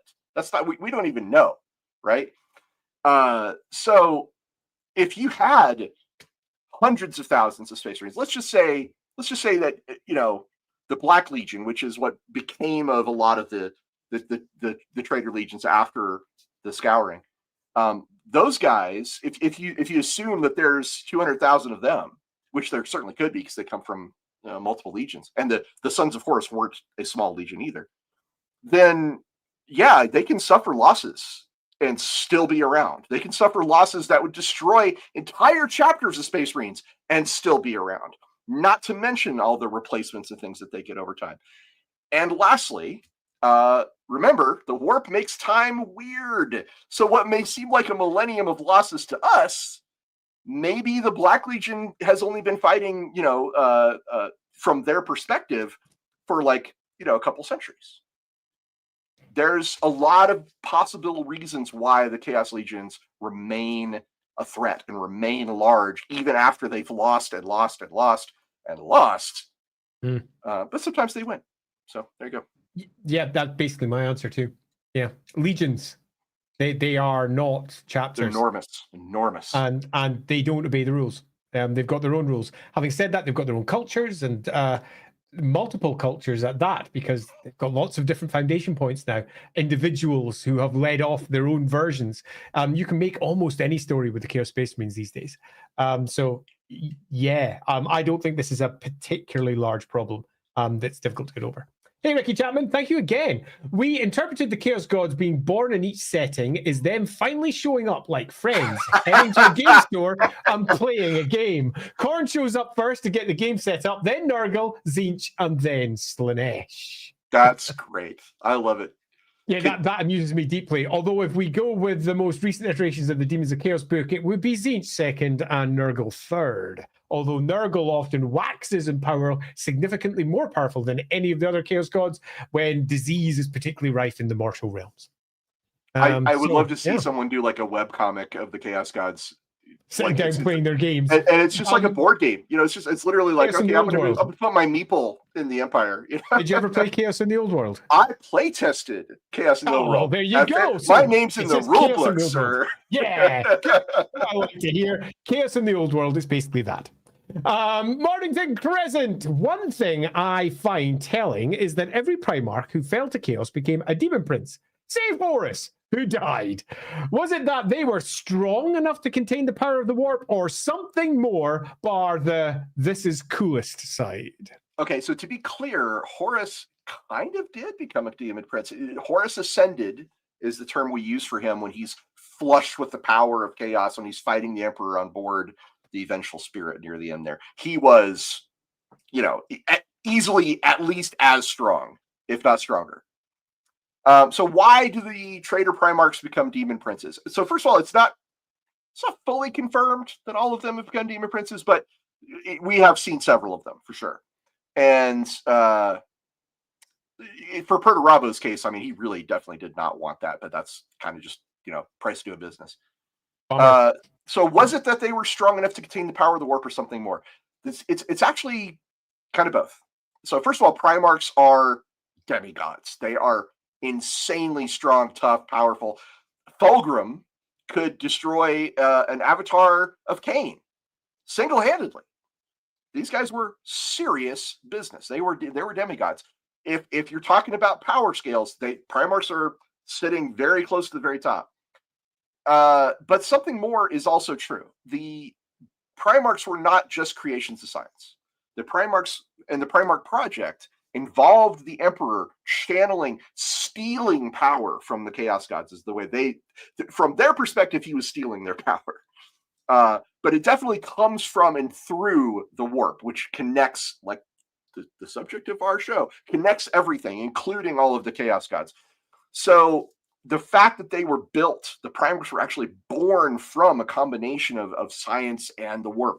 It makes them uniquely suited to becoming a Demon Prince if they if they align themselves too closely or become too swollen with power from the warp, they certainly can end up that way. A lot of people would argue that Magnus the Red and Sanguinius, because of the way that they existed pre-heresy, had far stronger connections to the warp than any other Primarch. But all of the Primarchs did. Even Perturabo, who was just like, and Mortarion. Oh God, Mortarion is hates himself, which is him and Perturabo are having a hating themselves competition, frankly, at the moment. Mortarion hates himself because he's become a demon prince, because he never wanted that. Perturabo never wanted that, but that's who they are. That's what they've become. So yeah, it's kind of both. Yeah. I think it can be easily summed up in a slightly different way, which is they kind of already were. And and by that I mean they have gained access to a source of power that is different.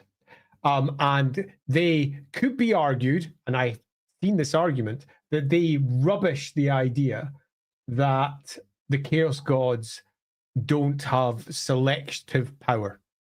Because they were all elevated as demon princes, which means someone did or whatever. Nah, they were kind of always on that direction unless they were somehow stopped. Because they fell. So one of the Primarchs who did not become a demon prince was on that path. That would be Conrad Kurz. Conrad Kurz was going to become, he was going that way, and he was going that way from day one. So he didn't get there because he died. He died before he got there.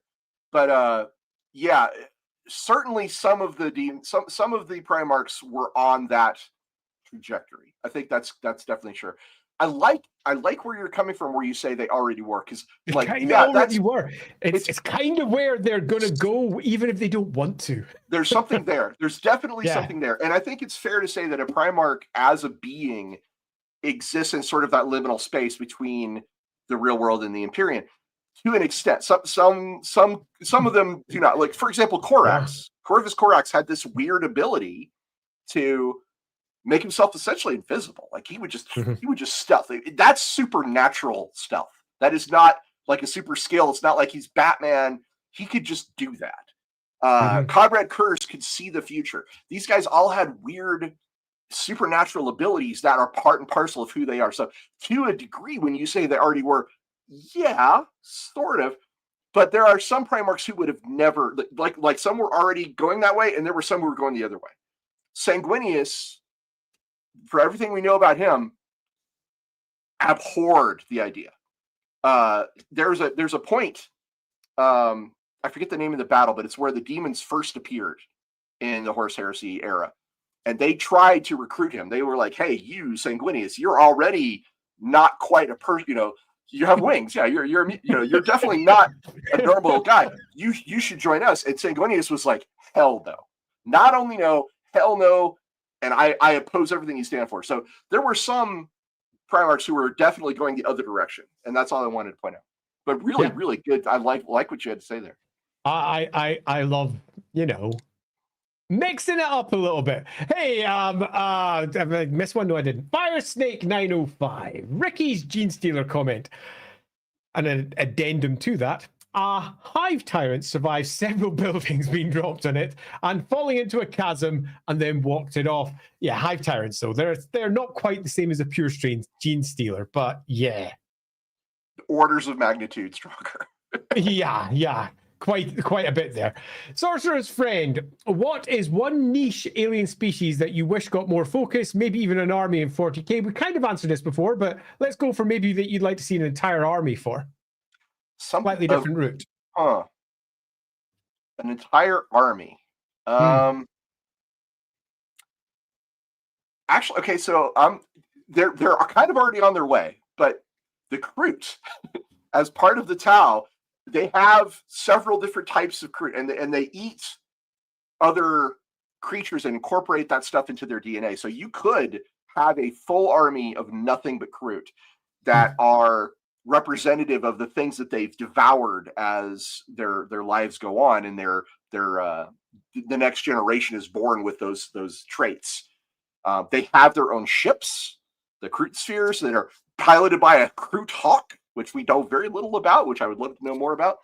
So yeah, I would say the Kroot would be the one I would love to see. They're obviously already present, and I think you can sort of kind of field an army, or at least you could in other previous editions of the game. You could just have like a Kroot army, but they don't exist as a full army on their own, and I think it'd be really neat to see them that way. Nice one. Mikhail Halsey, hypothetically, can chaos corrupt anything? Listen, no. Elves, Eldari, Custodes. Okay, no. The answer is no. Chaos can corrupt a lot of things, and Andy could probably speak to this in much greater knowledge than I. But my understanding is that in the Warhammer worlds, elves do not get physically corrupted by chaos. They never become mutants. They just get like weird in the head. Mm-hmm. So there's that. On the 40K side, we have never seen corrupted Eldari aside from like the weird stuff that the body doctors get up to down in Cormorag with the Drukhari. Custodes categorically cannot be corrupted by chaos. And in the lore, the Grey Knights have never are completely immune as well from being corrupted by chaos. We like there are some things that are kind of like you're not sure. Like, can orcs be corrupted? Maybe, we're not sure. We've never seen any. It's never been shown. Can Tyranids be corrupted? Maybe, we don't know. It's never been shown. And like they care. Right, like Tau and Necrons. I don't know is the answer. I don't think so with Necrons because of the way their souls are incorporated with their technology. So chaos can corrupt a lot of things, almost everything, but not quite. And there are definitely some things that you've listed and other things in the setting that cannot be corrupted by chaos, at least in 40K. Let's talk about Warhammer though.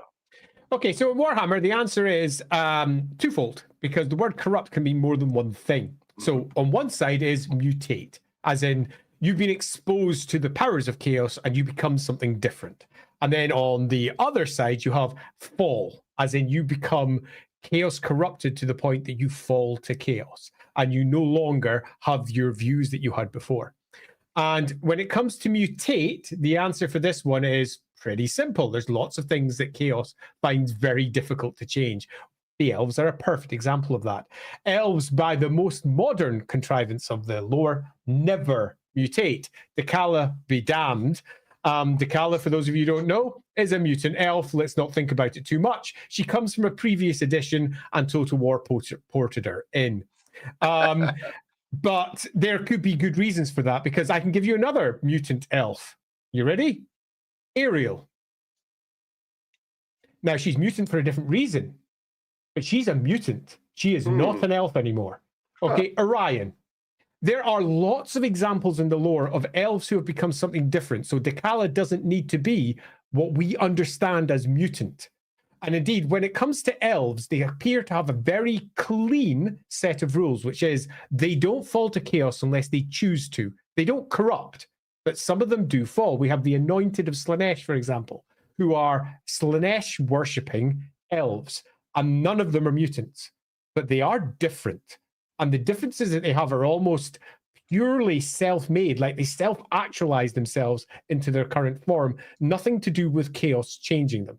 So can chaos corrupt anything physically, everything physically? The answer is definitely not. And there's almost certainly other examples. Slann, for example, the Slann Mage Priests, they ain't changing at all. But the other question is, can everything fall to chaos? Now, that's a different thing. And I think categorically on the fantasy side, there is only a single thing that can, by the very nature of the way the system and everything has been worked, never fall to chaos. And that's the Slann. They don't fall. They are perfect in what they are. Does that mean that they can't make mistakes? Definitely not. Does that mean that they can't do other things that could look like falling? Well, of course they can. But can they fall to chaos? The answer is pretty categorically no. This was actually a core component of an entire campaign that was going to be written for Warhammer about what can and what can't fall, which I was going to write with Gav Thorpe just before I resigned. So that campaign never happened. Pass of the Old Ones was what it was going to be called. And it was all about what does falling mean, ultimately. And the question being posed here, can chaos corrupt anything? And the answer that Gav and I had come up with was no, but.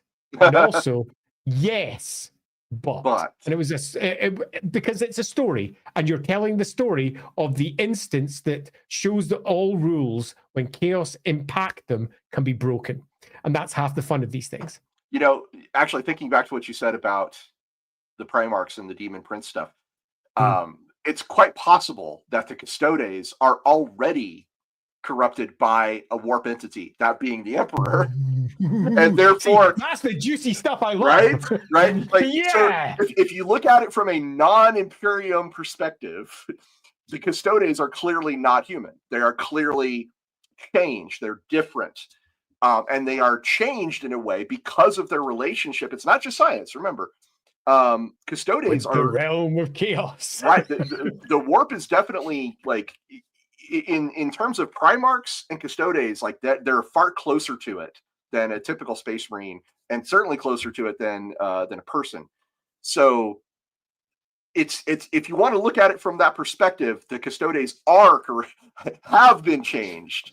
The Grey Knights, maybe that their connection to the Emperor, maybe that's one of the reasons why the warp doesn't touch them the way that it does other people, but it still means they're touched by it. Just in they're changed just through the lens of the Emperor rather than through the lens of the Chaos Gods. Anyway, changed by the Imperial cult. There we go. Love it. Love it loads. Cole Patterson, Chaos Gods in the Old West. I done shot a bloodletter. Old West is a genre that has not been. It's underrepresented. It's true. Wow. Cowboys versus aliens. Cowboys versus bloodletters. I love it. Love that. Love it.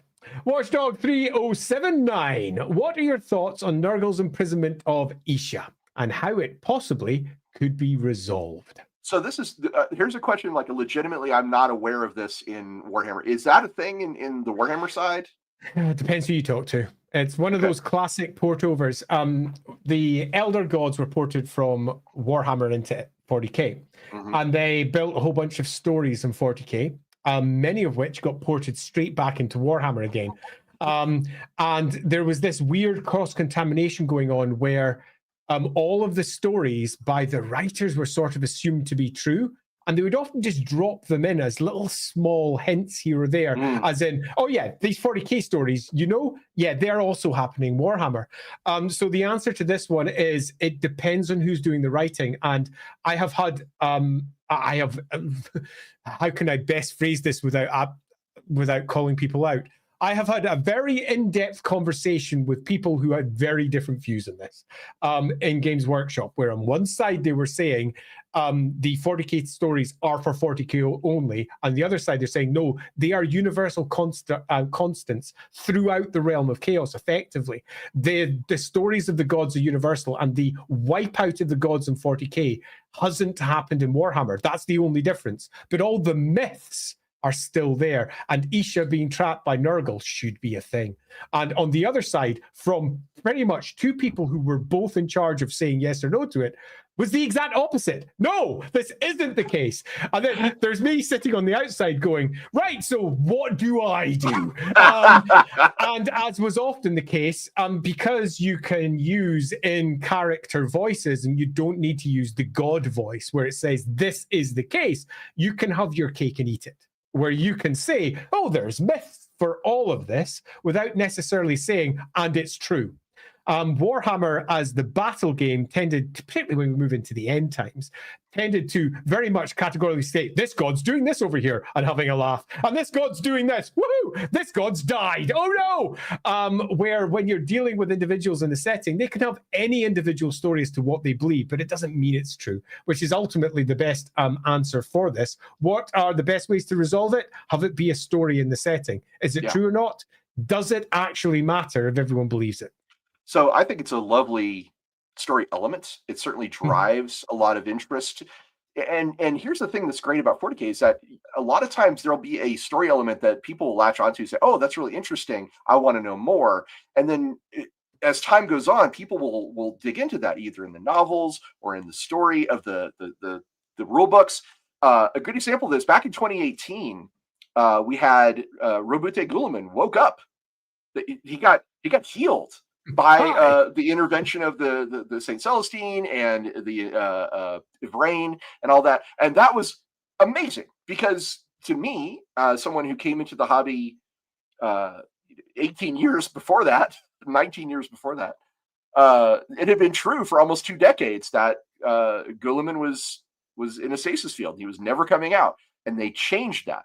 And I have a feeling that anytime you talk about something that you're like, oh, that's a really interesting part of the story, you're not alone. I have a feeling that it's certainly possible that someone at Workshop might be like, hey, you know what? Let's pull on that thread. Let's see where that goes and create something new and interesting for the Eldar. Usually what happens is someone in the studio will have a really great idea, and they'll try to find a way to bring it into the setting using prior existing lore to justify it. And it's entirely possible that it could be resolved at some point in the future. I'd love to see what happens. So you're quiet, Andy. I can't hear you. Totally agreed. Yeah, that didn't come through. I was tapping away on a keyboard saying, yeah, everything is brilliant. And then suddenly, poof, messed up entirely by keeping myself on mute. Alrighty, moving down to Skylar Martin. Thoughts on Blood Bowl and the strongest god, Nuffle? Of course, Nuffle. Of course. I love Blood Bowl. Do you have any thoughts on that? I love Blood Bowl. Haven't played nearly enough of it. Nuffle is hilarious. He's a great part of that. It is one of the aspects of the hobby I know the least about, unfortunately. So, Nuffle is great. What else can we say? Really? And is very much a Blood Bowl creation that deserves to stay in Blood Bowl. Stop trying to port it over into Warhammer. I get so many people trying to do that. Nope!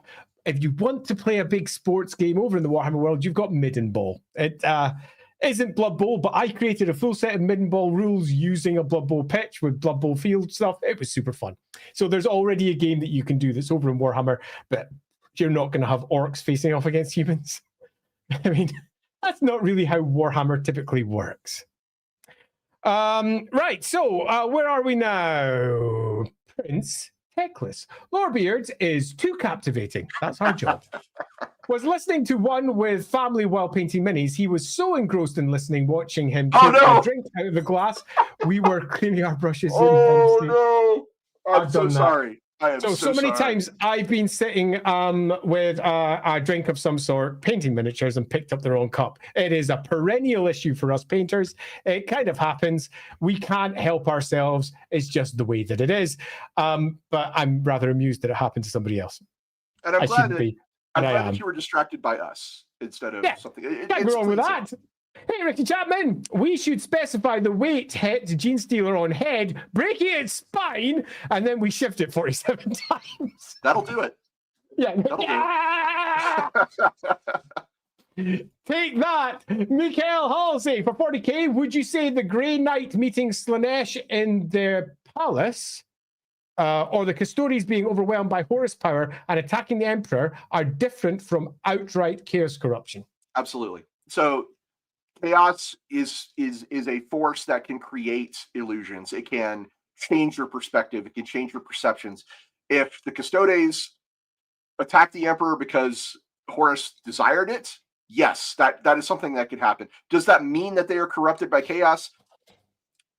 Only in their own minds, like we have failed to protect our Emperor by attacking him. That's probably going to linger. That's going to be something that's going to really dwell on them. Are they going to suddenly break out in mutations? No, definitely not. The Grey Knight, same thing. Meeting Slanesh in the palace, I mean, that's kind of a Kaldor Drago move, frankly. Just like, hey, guess what? I'm here. Yeah, there's a difference between experiencing chaos or even succumbing to some of their abilities or powers and becoming a mutant or becoming a worshiper or becoming a cultist or finding that its power has wound its way into your very soul. Those are very different things. Okay, Jack Ruby. Hi again, Jack. What kind of personality traits would fall to Nurgle? From the lore, people who only fall to Nurgle, I'm gonna I'm going to pause here and say I disagree before I continue on. But now I've said that, just to make sure that anyone listening, I do not approve of the following message. Only fall to Nurgle, usually if they become sick. Should Tzeentch be the god of healing so he doesn't let so many fall to Nurgle? No. So I got a couple of just loose points where I'll let Ross go wild. First, Tzeentch is not someone who makes decisions as to what is the best outcome. Tzeentch just is. He's not a god of healing. Tzeentch is a god of change, and he just is. There's nothing about what would be the best outcome. Oh, that'll help me defeat Nurgle. No, just is. And strangely enough, healing is also a potential component of change anyway. So, maybe he is. And also, it's not only because they become sick. That is one route through, and it's the cause effect of becoming sick and the emotional reaction that people have towards it that makes you more likely to fall to Nurgle rather than necessarily just being sick. Go wild. So, yeah, personality traits and alignment with the Chaos Gods. There are so many ways that you could become aligned with Nurgle. Imagine if you were a doctor and you were in one of those countries stricken by plague, and you're like, I would do anything to ease their suffering. And along comes a friendly face who says, there is a way. There's a way that they would never suffer from disease ever again. And you'd be like, oh, really? What is that way? Well, he says, have you tried giving them more disease? For example, that's just one possible way. There are so many ways that you could become aligned with Khorne. It could be something as simple and as easy as Bruce Wayne's parents getting gunned down in Crime Alley and him desiring revenge. I must avenge my parents' death. I must become an avenger, a dark knight. And Khorne would be like, yes, absolutely. Beat up all the homeless people you can find. There's a lot of different ways it could happen to anybody in any. I mean, as creators, Andy and I, we could easily become Tzeentch corrupted just by offering, hey, how would you like to change the way that you approach or the way you perceive reality? Oh my God, what a great boon that would be, right? It's entirely possible that anyone could fall in any way, and it's just like, how could you become addicted to heroin? Well, I was at a low point in my life, and someone offered it to me as a way to escape. That can happen too. Yeah. Again, I am not a user of heroin, and I'm not endorsing using of heroin. I mean, are you sure? No, listen, you can see I've been no trap. But I'm just talking about it as a metaphor. Anyway, that's what I have to say about it. Despair. Nurgle feeds off that shit. The droning legions of his hosts as they count disease to disease. Despair. That's a really good place to start. Well, Nurgle's also, but joy is also part of serving Nurgle. Yeah. Joy. The freedom that comes from it. Yeah, totally. And they are core directions that you could move in. Because, freed of that disease. Love it. Right, so where are we next? Jack, that was Jack, wasn't it? It's Gigawins, and we're almost coming up to time, so we are going to speed up just slightly. About the Kroot army answer, there was a dedicated Kroot army list in Published White Dwarf at one stage. Don't remember what edition it was for. They had winged Kroot jump troops and such. It was awesome. Fourth edition. I do remember that was fourth, wasn't it? Mm-hmm. Yeah. Slushy Raccoon, do you think the Materium corrupts the warp in ways imperceptible to us mortals? Certainly. Yeah. And if you go with even the very original descriptions of the Immaterium, the warp, it was constructed of all of the emotions, the hopes, the dreams, the fears of all of the people from the material realm. Indeed, sentience was the problem, and in many respects, the root cause of the Chaos Gods. And as you move through the later editions, they kind of run with that, and they don't really contradict it with any deep design. It's largely the whirls and eddies and currents that you find in the Immaterium are caused by the people, the sentient minds of the Materium. So one is literally corrupting the other, which in turn corrupts back. The warp is a dark mirror. It is a reflection of our own reality that is influenced by our thoughts, our dreams, our emotions, our wishes. 100%. Seen through a mirror darkly. Love it. Hey, David Whitfield, given the Emperor denied all religion and the divine, your theories on where the Sisters Living Angels' powers actually come from? So here's the thing. The Emperor absolutely knew that gods existed. He knew it. Without a shadow of a doubt, he knew that gods existed. But he set up the Imperial Creed. Let me rephrase that. He set up the Imperial Truth, was what they called it during the Great Crusade. Set up the Imperial Truth to reject that for his own reasons. He was doing that for his own reasons. So yeah, he denied all religion. That is true, but he did it knowing that it was a falsehood. So where do the powers from the sisters? I presume you're talking about the sisters' battle and the living. When you say living angel, I presume you mean Celestine, the living saint. Where do their powers actually come from? They come from. We're not sure exactly, but it seems to be that the Emperor, it has been described that the Emperor is not unlike a chaos god himself. He has a vast well of psychic power, supernatural abilities that are granted from him to those that he chooses to give that power to. So with that, there is no authoritative word of God like this is what it is. But it is strongly, heavily implied that the Emperor is granting them these powers, that they are gaining a power from worshiping him, not unlike how a chaos worshiper might gain power from one of the chaos gods. The Emperor's real. The Astronomican's literally out there. Now, regardless of what it's become in the warp, and I think it is probably a better description than he, regardless of what it has become, it's a very real entity. So take that first. Could it grant? Yes, it could. It could do it as a mortal entity rather than an immortal warp-facing entity, which it also kind of is. So it could do it from both sides if you wish to perceive it in that way. But further, you also have the slightly more controversial route, which is they're psychers with faith, and they're just reflecting their faith in different ways, because magic is powerful shit. And we might not want to call it magic because, hey, I'm the Warhammer guy and I like to call everything magic. But it could be that also. So it could be entirely self-imposed, and their belief is somewhat misplaced in that regard. You can come up with your own answers. And all of those answers could canonically be correct for different individuals. So it doesn't need to be they are all this. One could be one thing, another could be another thing. Well, I think it's incontrovertible that their power comes from the Emperor. Like, that's the one thing I would say we know for sure. It does come from the Emperor. They believe. As far as we know, because it's all through the lens of the Imperium. Yeah, totally. And they're a reliable source and definitely not fascist.